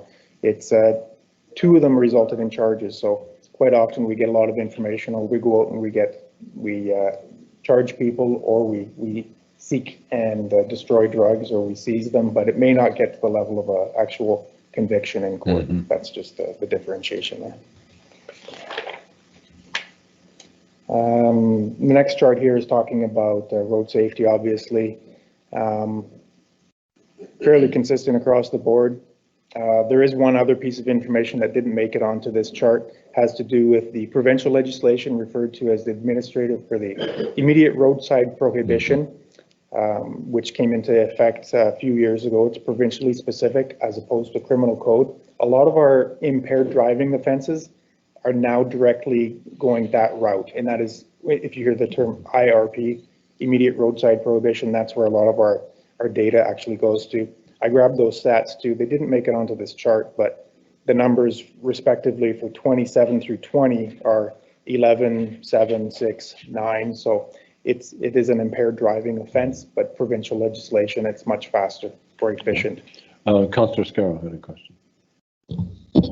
Thank you, John. Nice to meet you and all that good stuff. We talked about how most of the crime levels and numbers have kind of drifted downwards or trended downwards, and you attributed that to COVID, which is a very possible thing. I just kind of also wonder about the caseload that each member in Lake Country's detachment has, and whether or not part of the decrease might be because of our lack of resource, because we are down, I believe, to 8 officers when we would be at 13 at a full component. So we're missing manpower, and I'm concerned that that helps to translate into lower numbers. Can you comment on that? We do actually have, we have more than 8. We have 13. 2 of them are reservists right now. So they're retired members that have come back and they're filling the schedule. I've got 1 member who's currently in light duties, so that is a reduction. So, but we're definitely, for full-time members that are on the road, I'd say we're closer to 12, and there's some calculations in there. But I don't know if the reduced members would result in lower file count. The files are going to come in regardless of the number of police officers that are on duty. There would be some self-generated work that might have an impact on the numbers, but a lot of the work that we do is the result of reactive result of people phoning in, people finding the offense, or us responding to their calls for assistance. I appreciate your answers. Thank you, John. Councillor Gamble? Thank you. Oh, just a minute. Use the middle Go to the one. other one. Thank you, John. Yes. And welcome to our community. It's nice to have you here. Thank you. I just had a couple of questions or issues to raise. One was the homelessness issue. I have been approached by several people in the last month who have talked about the increasing number of homeless in our community. And in particular, things like needles left on the new field that is behind the high school, the new, what used to be Aspen Grove, that area there. And also, you know, people that are sort of in that bush area along there. There may be, you know, other people, I know that even my son has mentioned he sees a lot of homeless coming in the evening around the stores and so on. Now, you know, I don't know what your relationship is with that or what's your approach, but I'd be interested in hearing sort of how you see that issue and how we can work together as a community to improve that situation.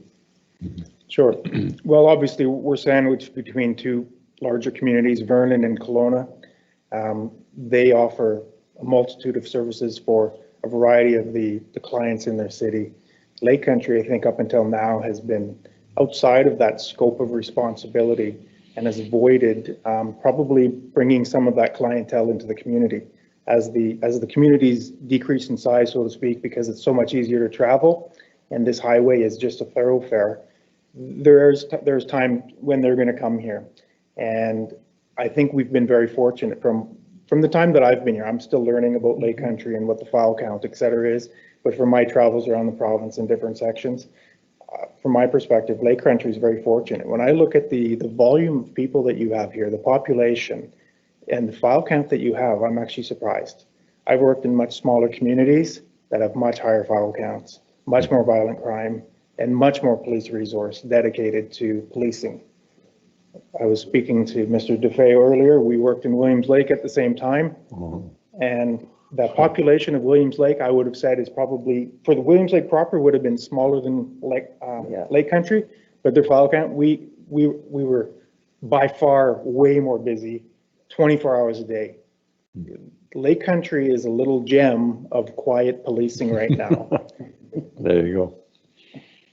Sorry. Was this being broadcast? Sorry. I'm actually quite surprised at how well this community does. When you see the increase in some of the clients who might have intravenous drug use or might have homeless issues, unfortunately, sometimes they bring some other elements that interact with the police officers, and those things are going to come. And how the council here decides how they want to respond to that is going to have a vast impact on how we are now integrated into that response. I can look at Kelowna and see all the things they've done to manage it. Now, does it actually manage it? I don't know.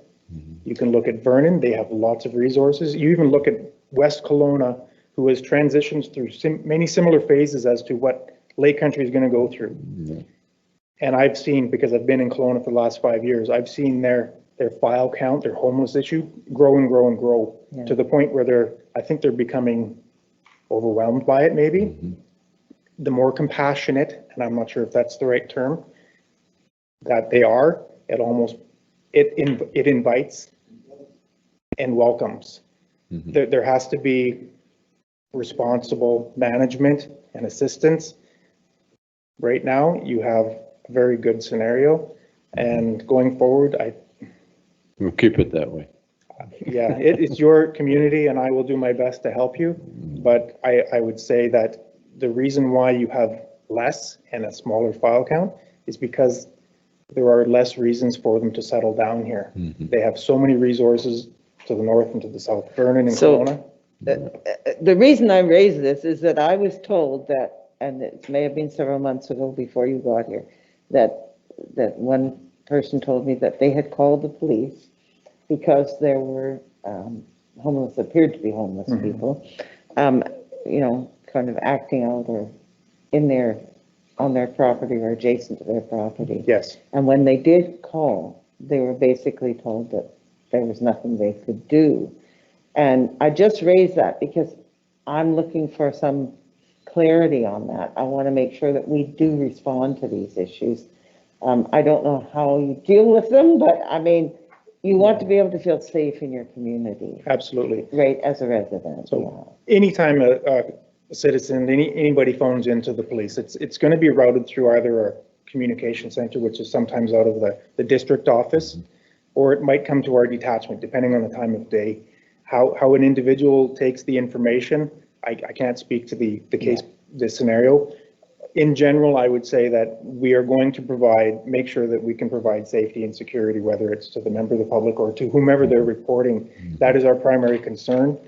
And I would hope that we're always responding with that in mind, as police and public safety, making sure people have the attention they need to not harm themselves or to commit some crime. It does get into a gray area, and we've seen it all in the media lately, where we become social workers. That's not our area of expertise, but we can do our best to try to mitigate and calm things down until the appropriate representative or professional comes into play. Sometimes homelessness comes with mental health issues and drug abuse. And is it really a crime that we're investigating, or is it us trying to mitigate and give them the direction to a better resource?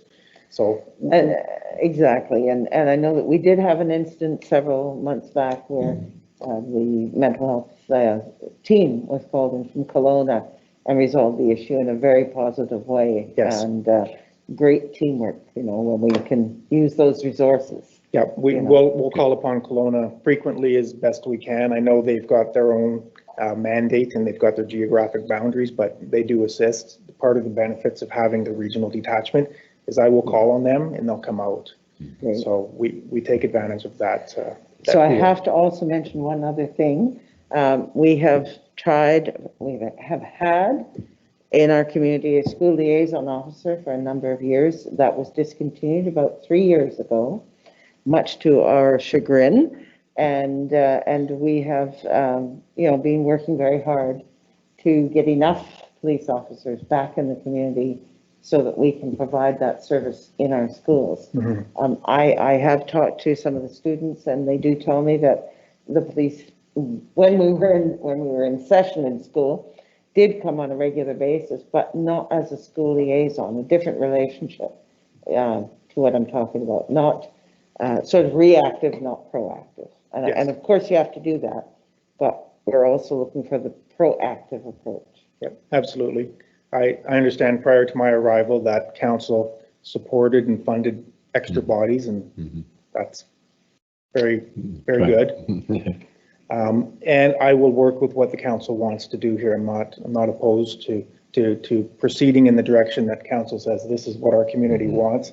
And definitely with those extra bodies, there is room to have a dedicated school resource officer if that's what the community chooses to have. From my perspective right now, I don't have those bodies, and like was questioned earlier about how many bodies are actually on the road. When I look at policing the community and I look at the schedule on a day-to-day basis, I want to make sure that I've got enough resources to fill the cars and to respond to the calls and respond safely. I like to have at least 2 on the road at a time, and that doesn't always happen based on what I have now.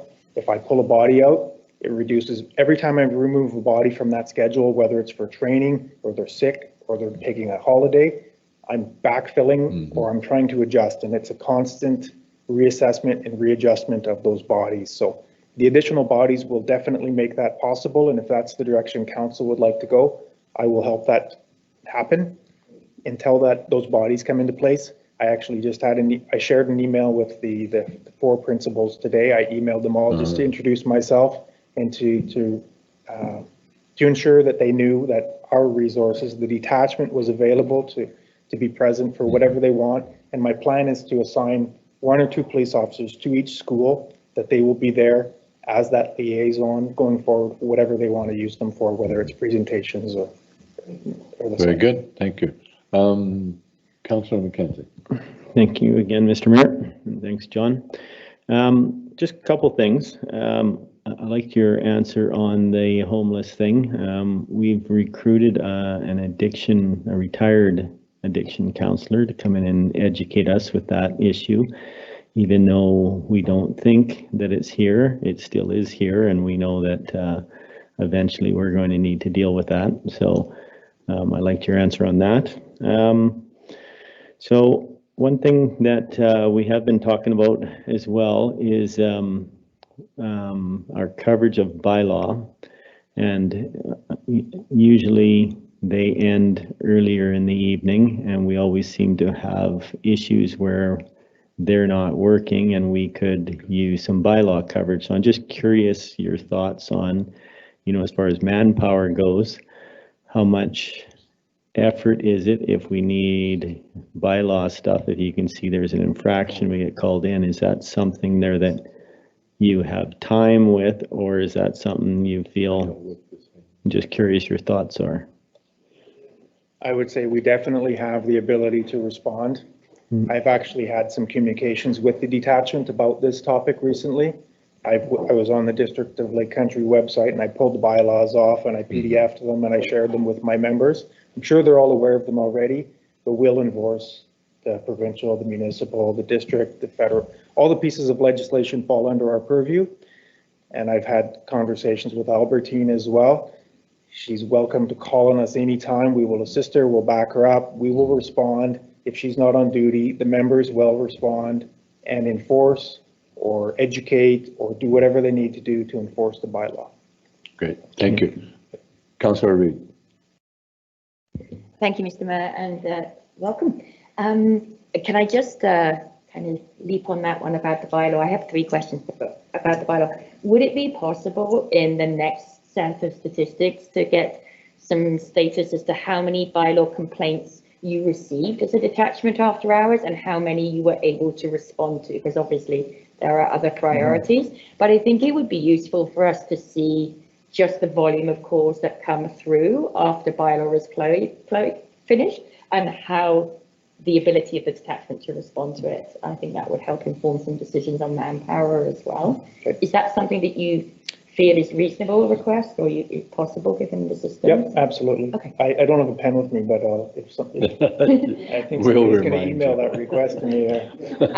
And my second one is, would it be possible to go back to the first slide which had the total offences by type? Oh, just a minute. I'm sorry.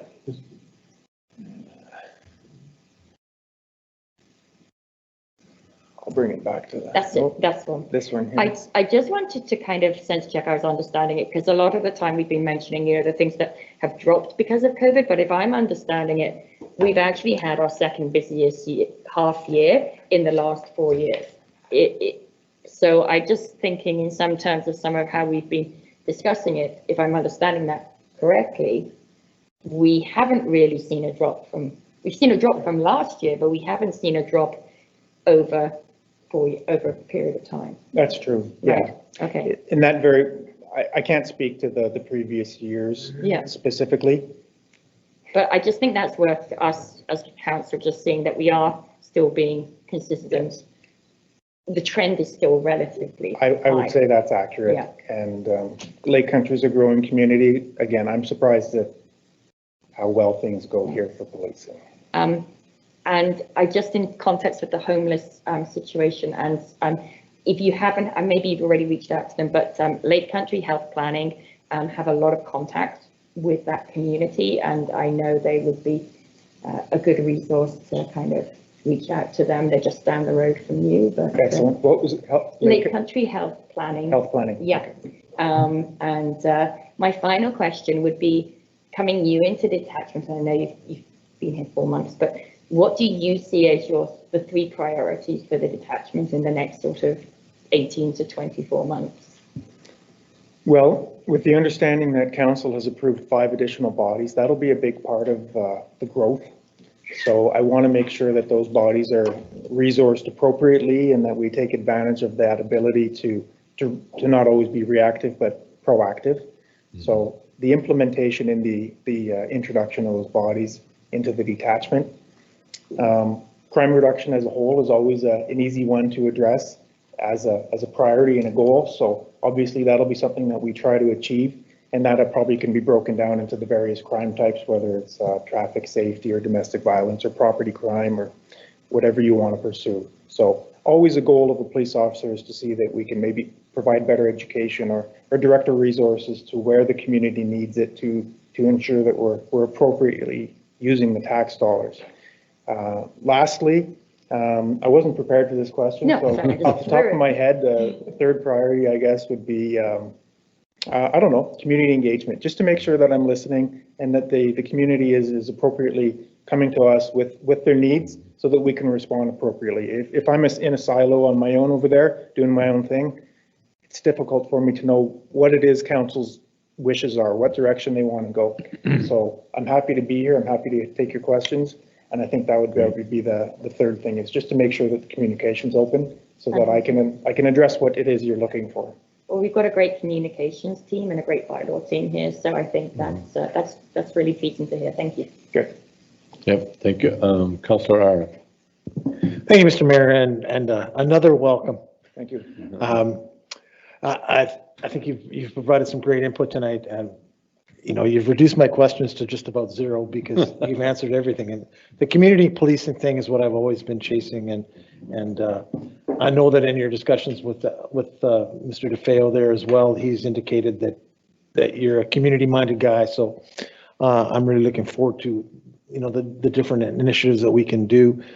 You know, one of the things, you know, in a lot of our outlying areas, like where I live and where Cara is, and you know, we don't see a lot of police presence, and you know, the actual once in a while presence makes a lot of difference. I mean, we have in the last couple of years we've seen more, and I think there's quite a bit of focus on Cars Landing Road this year, because I certainly saw somebody there every day for about 3 weeks.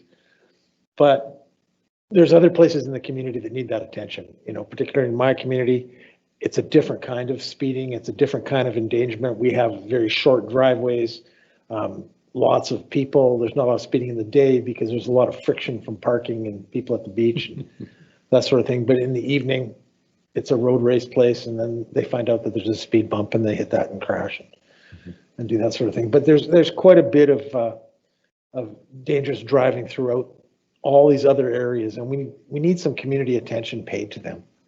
And I think that would be really important going forward. Otherwise, I mean, you've hit almost every point that I'd be interested in talking to you about. So great. Super happy to have you here. Yeah. Thank you. Yeah.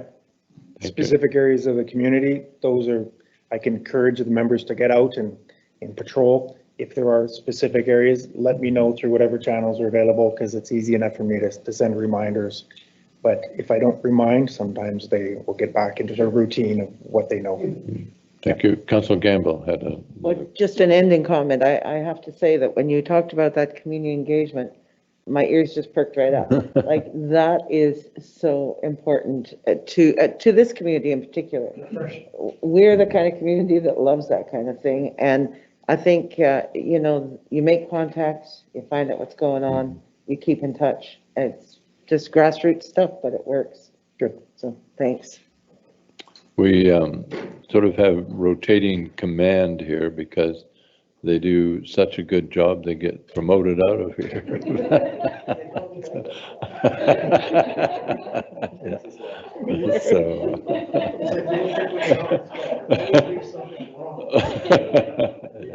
So thank you very much, and I think no more questions. So good to see you, and welcome to our peaceful community, and keep it that way. Yes. Yeah, thank you. Thank you. Nice to meet you.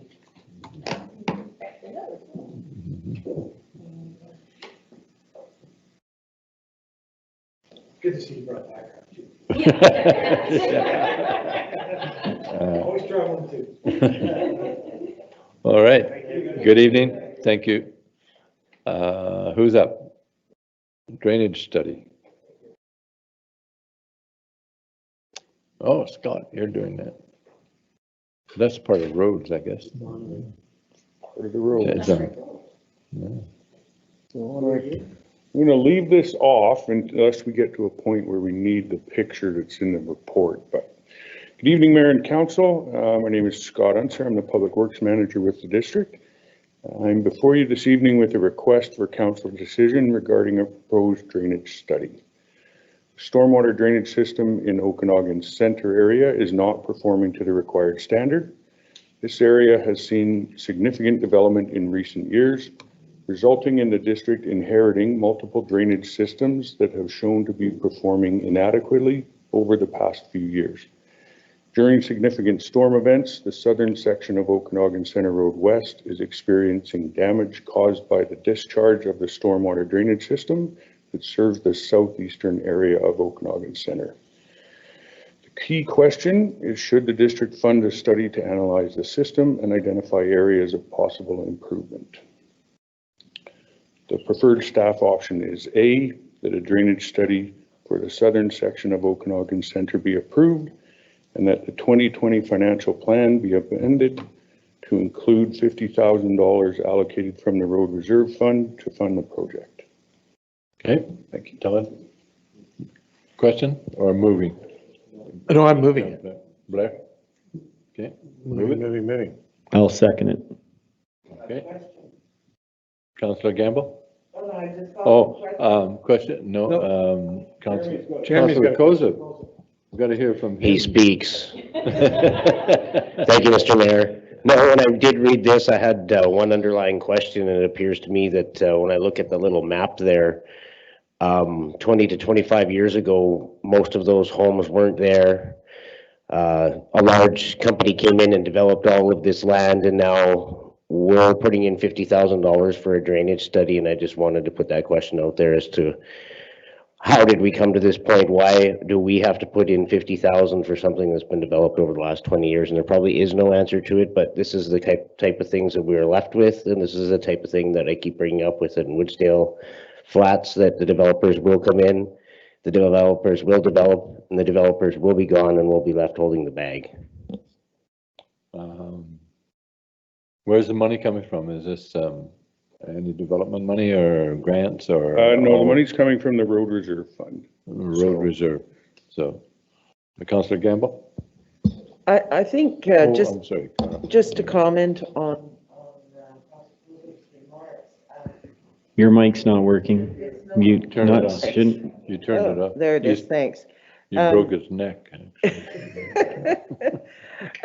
Just to comment on those remarks, I do think that there are times when there are changes in climate, changes in our community's growth, where we as a district have to do some of our own research because it's in our community's best interest so that we get the right answers and know that when we're looking at studies and looking at a material that's coming before us, that there is some support, some background to it. I think it's obvious because of the issues that we didn't have enough of that information. So that's why I think it is a good idea. I think it's essential. And my only concern was, is it a big enough area? That'll cover what we need right now. Councillor Reid, you had your hand up. I'm sorry. Penny jumped in there somehow. I'm happy to defer to Councillor Gamble on this one.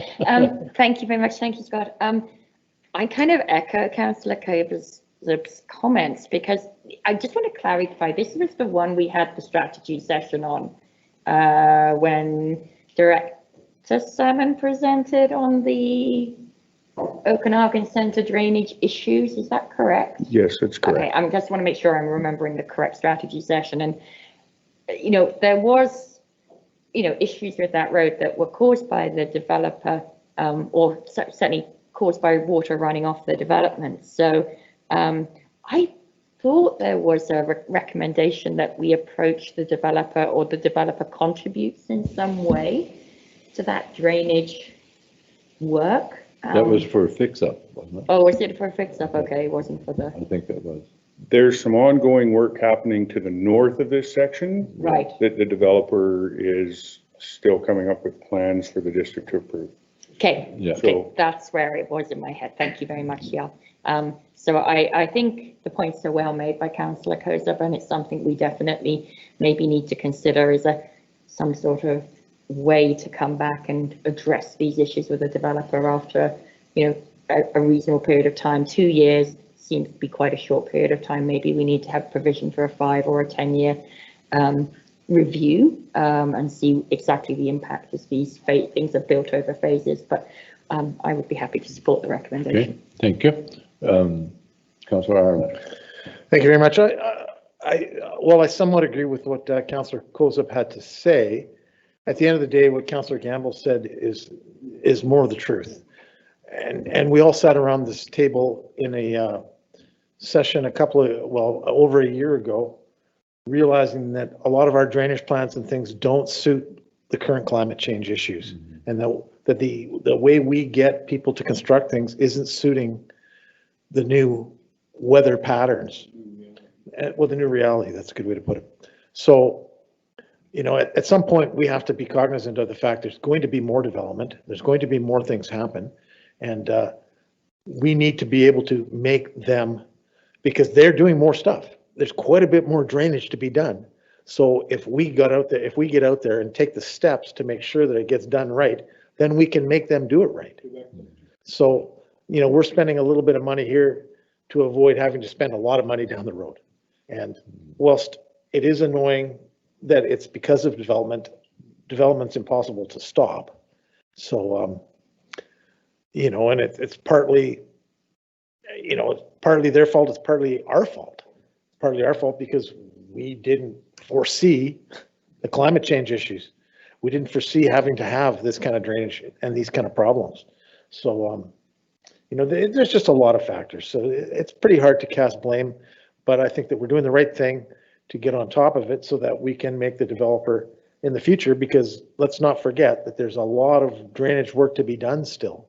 And if we know what needs to be done after we've done a study, we'll be able to get it done. Do you want to speak from the gallery? And you got a microphone? We'll hear from Matthew.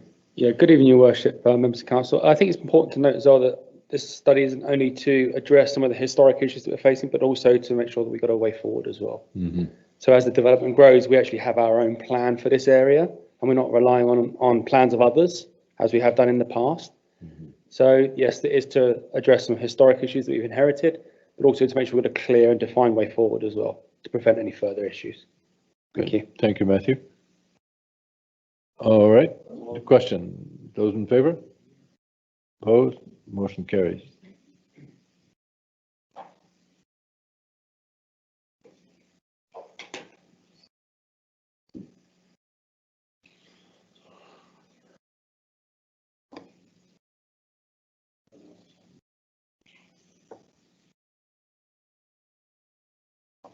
Oh, yeah.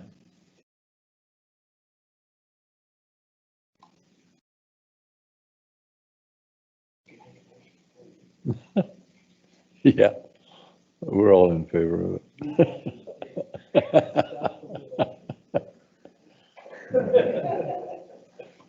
I'm gonna make it slow. Stormwater management. Okay, so it's a really good segue from our last conversation. Can you please turn on the microphone, please? Thank you. So, good evening, Your Worship, members of council. Matthew Salmon, Director of Engineering and Environmental Services here at District. As I was just saying then, this is a very good segue from our last presentation from Public Works Manager there on a related matter. So, so this evening I'm presenting the brand new stormwater management bylaw to be read a first, second, third time this evening. There we go. So the proposed stormwater management bylaw is part of the district's ongoing efforts to improve the management of stormwater on all lands within district boundaries. While permitted by enabling legislation, the district does not presently have a specific bylaw to regulate stormwater management and therefore lacks sufficient regulatory authority to maintain public safety, protect private and public property, or exercise proper environmental stewardship. So just look at my notes here, sorry. Some aspects of the stormwater management are currently dealt with by existing district development processes, but these requirements only come into force when triggered by development or building permits. And this bylaw is intended to fill the gap, in essence, in regulatory control that currently exists between provisions in the existing district bylaws and those provided by provincial and federal regulation. The Municipal Information Tickets Bylaw, number 753, and Bylaw Notice Enforcement Bylaw, 760, have been amended to include infractions and associated fines related to contraventions of the proposed stormwater management bylaw. So in essence, the bylaw enables a district to manage stormwater holistically within all lands, regardless of use, zoning, or ownership. The bylaw requires all property owners to gain district approval for any proposed changes to stormwater drainage systems or watercourses, and the bylaw provides provisions that are intended to improve community resilience to climate change, as well as provide greater protection against natural and man-made events and incidents. Councillor Ireland had a question? Well, we do that. Okay. So in terms of progress, to get to this point to date, we obviously created a draft bylaw, we had the legal review, corporate officer did her review, had a strategy session in June, another one in August, and we're here today. And subsequent to adoption, the continued public information and education component continues through our communication teams and obviously, you know, the outside staff and through Scott as well. I think you'll remember when we had the strategy session, there was some hierarchy or controls, you know, and enforcement basically down the bottom. Information education is the first one, which is why we're proposing initially that the application fee is waived, or there isn't one for now, because we're trying to get what's the word, compliance on a the word escapes me, voluntary basis. Thank you. Yeah. So that's the timeline so far. Sorry? You can speak in British. I'm losing it. So the essential question is, does council wish to create a bylaw to enable holistic management of stormwater within the District of Lake Country? And the preferred staff option is that the Stormwater Management Bylaw 1127 2020 be read first, second and third time. Thank you. Okay, thank you. Councillor Ireland. Yeah, I will move option A, but I also have a question just in regards to things that we had brought up before, or I think staff had brought us to it before. So this will also enable us to correct some historical issues that are plaguing the community right now in certain areas. Yes, that's correct. So I think that's really important, because water always wins eventually. Yeah. Were you seconding, Councillor Gamble? Yes, I'll second it, and I just want to point out the preferred strategy, which is to educate, encourage, and enforce. And I really like that. You know, it's helping people to understand why they should be doing the right thing. Very good. Those in favor? Opposed? Motion carried. This third reading or adoption as well? Third reading. Okay. Just 3 readings, Your Okay, Worship. thank you. I saw that, but I saw adoption somewhere, so I thought it meant. Who's up next one? Development permit infractions. Oh, Raina.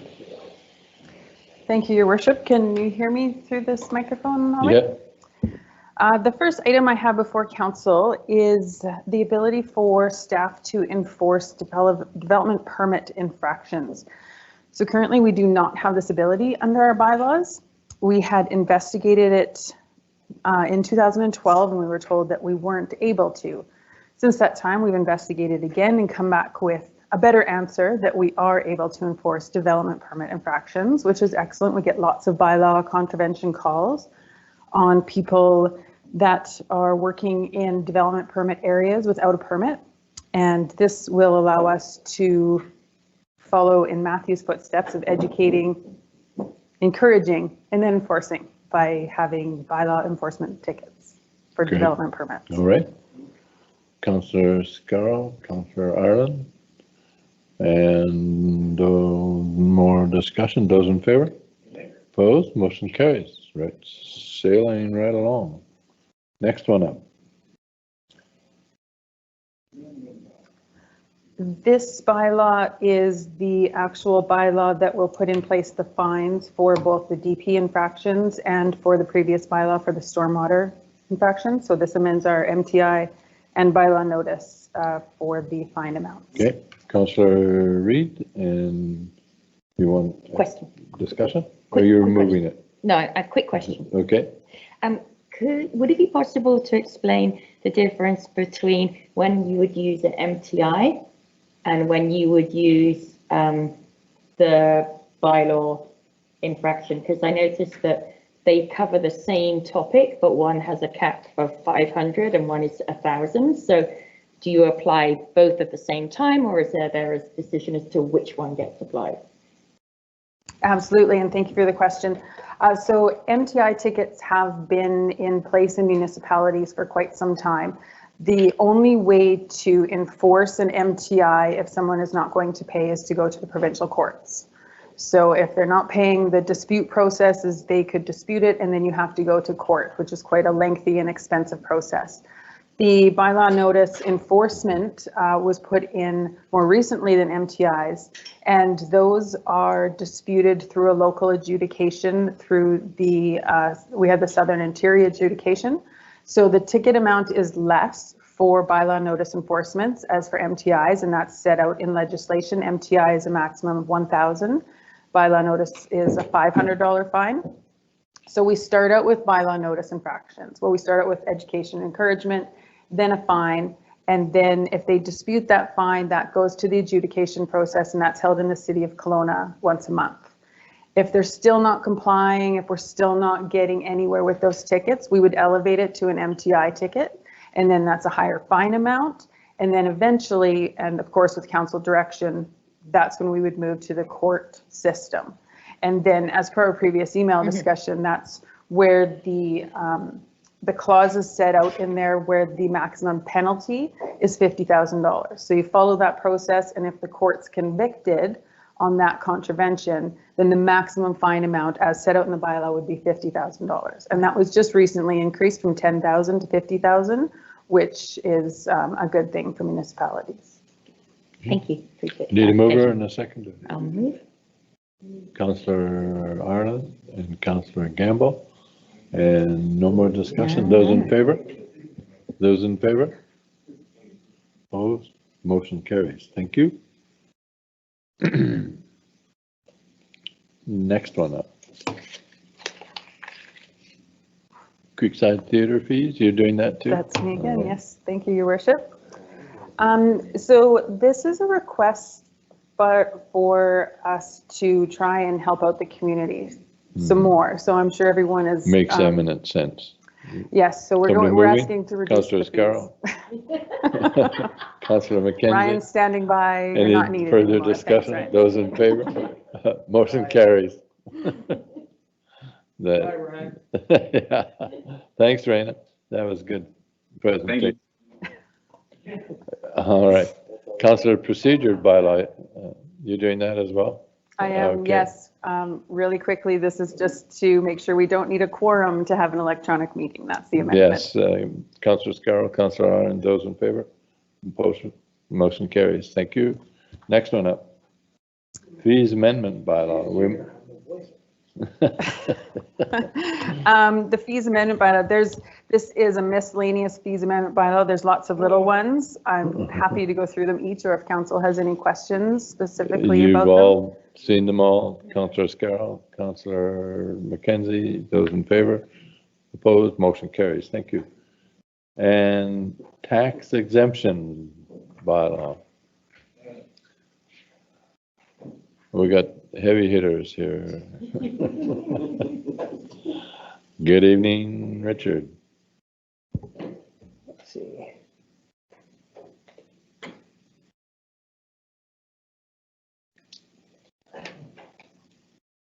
All right. Good evening, Mayor and Council. Staff is bringing forth tonight an amendment to the current tax exemption bylaw 1069 for your consideration. So just a quick recap, as per the community charter, tax exemptions by way of bylaw give council the opportunity to subsidize taxes to societies and nonprofit groups that provide beneficial services to the community. So it exempts properties from all property taxes, both municipal and other jurisdictional. However, it does not exempt parcel and other user fees. So bylaw 1069 was passed in 2018, granting exemptions to 27 properties at that time. And tonight we have 4 applications to review. The first is Okanagan Boys and Girls Club. This has been before council in the past and approved. We're looking for a 1-year tax exemption. BC assessment recommends that leased properties are granted 1-year tax exemptions rather than multi-year in case of change of status of the lease. This one's a new one before council. Little Owl Society for Children and Families. They're operating as Little Owl Academy. It's a society offering childcare and community event space for celebrations, classes, and training. Services are open to all Lake Country residents. It will be occupying a portion of the building at 9966 Pollard Road. The approximate building usage will be 68%, and staff have been in contact with BC Assessment to determine the appropriate proportionate assessment related to Little Owl Academy. Because it's a daycare service, it will be class 1 residential, so a relatively low municipal tax impact of about $3,500. Lake Country Seniors Housing has also been before council. Council recalls staff had brought forward a report in July of this year with a request for council direction for how they'd like to move forward with tax exemptions in the future. And at that point, council was in support of a tax exemption moving forward, subject to this formal application process. The final application tonight was from Winfield Memorial Hall next door at 10130 Bottomwood Lake Road. The application has no direct remarks regarding council's previous direction for public use of the Memorial Hall parking lot. And based on previous council direction, a negative recommendation has been made. So just to recap, staff is recommending tonight that Okanagan Boys and Girls Club be granted a 1-year tax exemption, Little Owl Academy be granted a 1-year tax exemption, and Lake Country Senior Housing be granted a 3-year tax exemption in line with the current bylaw. Councillor McKenzie. Thank you, Mr. Mayor. And thanks for that presentation. I just, on this year, Lake Country Food Assistance Society, that's on the bottom of the list. You want to address that one? Yeah, they had applied and this year for a tax exemption, and through contact with staff and collaboration, they decided that they would withdraw their application this year just because of the impacts of COVID and uncertainty as to whether or not they would be continuing operation for next year. There was also some complications with the lease at the time, so they withdrew this year and would look into it next year with a bit more information. Okay, and only other question is on the Winfield Memorial Hall. Yes. What is the stance then on that one? It'd be a negative recommendation from us, so. Do we have any feedback from what was? Thank you, Your Worship. There's been no communication with the hall since the last meeting. Okay, thank you. Okay, Councillor Ireland.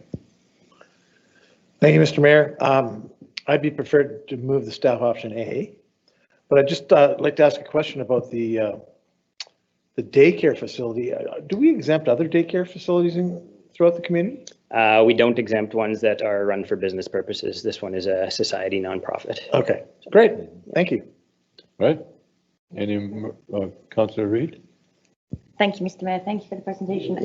Can I just want to make sure I understood. You mentioned that previously there were 27 applicants.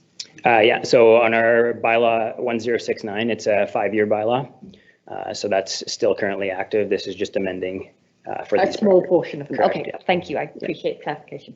Yeah. Bill, did you have it? Yeah. And secondary. I'm not sure. Through to staff, has the Winfield Community Hall applied for an exemption this year, or are we basing that on an application from previous years? There was an application submitted this year, yes. So we have had communication. Yeah, in the form of an application that was delivered by hand, yes, but not no further agreeing to any communication. conditions. Yes. All right, so I don't have a problem. We'll hear from. I think just for clarity, we did send them an email and say, based on the fact that there is no more information in your application regarding the concerns that council had, we are recommending that this be denied, and invited them to attend or provide more information, of which we have received none. So, thank you. All right, and Councillor Gamble. Thank you, Mr. Mayor. And I have a question about the Lake Country Food Assistance Society. I'm so surprised that we would not be considering them for a tax exemption They because, withdrew it. pardon? They withdrew it. And I don't understand why they would do that. Well, they may not Because be, it is, all the profit from there goes to the food bank, which is nonprofit. I don't understand that. they yeah, they thought they might not be there anymore. Councillor, do you want, Tanya? Yeah, it is under our understanding, they're not even sure they're going to continue to operate the store, so they didn't want to ask for a tax exemption, be granted a tax exemption, move out, and then the landlord be provided the benefit of a tax exemption when the store doesn't exist there. We're talking about the thrift shop, Penny. Yeah. I know we're talking about the thrift shop, but it is a Lake Country Food Assistance Society. Does it not go with? No. No, it goes No. with the property. It goes with, it flows with the property. Yes, okay, thank you. Okay. All right. All right, I have a motion. Those in favor? Opposed? Motion carries. Thank you very much, Richard. And that brings us to councillor items. Let's start on that side. Well, I have thank yous today to those people who have made such wonderful parks for us down on Okanagan Centre in particular. I think I say that almost every summer. I can't help but say it again because just the improvements that have been made with the rafts out there, and I see so many people enjoying them. The walkways are beautiful, and we're just so lucky to have such amenities in our community, and our staff are interested in that. That's really a plus. Thanks. Thank you. Nothing? Councillor? I was waiting for Jeremy to give his speech. No, he says not tonight.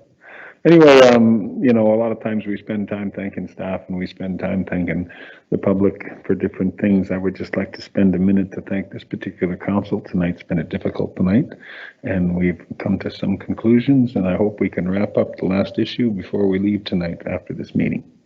All right, we're not done yet. Councillor Arman. Thank you, Mr. Mayor. Yeah, I echo Councillor Gamble's remarks. They just finished up the last dock since the last thing, and the kids and the families and the people having fun has just increased, and it's great. I mean, you wouldn't want to have a counter of users on that thing. It would rival the rail trail, I'm sure. But it's great. It's great. It's great hearing kids have a good time, and that's what it's all about. Just a bit of a community COVID thing. I've gone to a number of restaurants and fast food places along the way, and my daughter happens to work in a fast food place. And I hear the same thing from the staff all the time, and they're under fire from people. And, you know, I would just ask people in the community, if they don't believe in wearing a mask, it's certainly their right not to do it, but it's certainly that establishment's right to refuse you service. They own the building, they own the property, and if you're not complying with their rules, then you have no right to be there. So furthermore, in most of these places, these are staff trying to do their job. They don't make the policies, they follow the policies. They have no ability to change them. And I mean, I've talked to a number of waitresses in certain places that say it's the worst year that they've ever worked in their life, and they're thinking about quitting. And we need these people. So, you know, believe what you will about wearing masks, but let's not pick on those people who are forced to wear them and forced to deny you service, because it's their every right to deny you entry. It's the same as you deny me entry to your house. I'm sure you don't want me there, so I'm not going in. But yeah, let's not make a big deal about it, because there's nothing that they can do. Thanks. Thank you. Councilor McKay. Thank you, Mr. Mayor. I don't like this guy. I just wanted to acknowledge all the volunteers that came out to the Oyama Community Hall this weekend and started work on fixing up the ball field, which was good to see. So they did the infield, and have been a lot of volunteer hours out there. So I just want to acknowledge those that have stepped up. And as well, I get in talking ball fields, there's a lot of interest again, seem to be stirred up on youth baseball in our town. So that would be under 12. So same as what you see on TV when you're watching the little guys World Series. So it's that would be good if we can come up with a field. Oyama Field would probably fit that bill, and they would probably be interested. We'd have to probably build that up a little bit, seeing that it floods the last couple of years due to Jeremy's Creek running behind the field. So yeah, so I definitely want to make sure we don't forget about that, and I'd love to see a U12 baseball in this community, so it can definitely be played on a smaller park. And other than that, all is well in our neck of the woods. Thank you. Councillor Reid. Thank you, Mr. Mayor. I think all is well in our neck of the woods too. I just wanted to thank the directors of the Community Association for continuing to work on behalf of the community through COVID. They've been able to keep some internal meetings going, and hopefully that will return to a community focus in the fall. There still is a lot of concern about Cars Landing Road, and whether you are a local and you are walking, or whether you are a keen cyclist and you are coming from other parts of the community, or running. We are seeing a lot of usage along the whole of Cars Landing Road with COVID. And there is a lot of concern about the safety with cars and trucks passing by and not being able to give room to the cyclist or the runner or the walker. So I think there's a lot of community interest in the potential to have a design for a multimodal pathway, which will benefit not just the residents of Cars Landing, but everybody who uses that transit route as well. So hopefully we continue to operate scarily but safely until we can get that implemented. So look forward to seeing that next year, hopefully. Thank you. And I think we are adjourned. Good evening all, and we'll reconvene in camera in 3 minutes, and everybody else clear out. Good night and drive safely.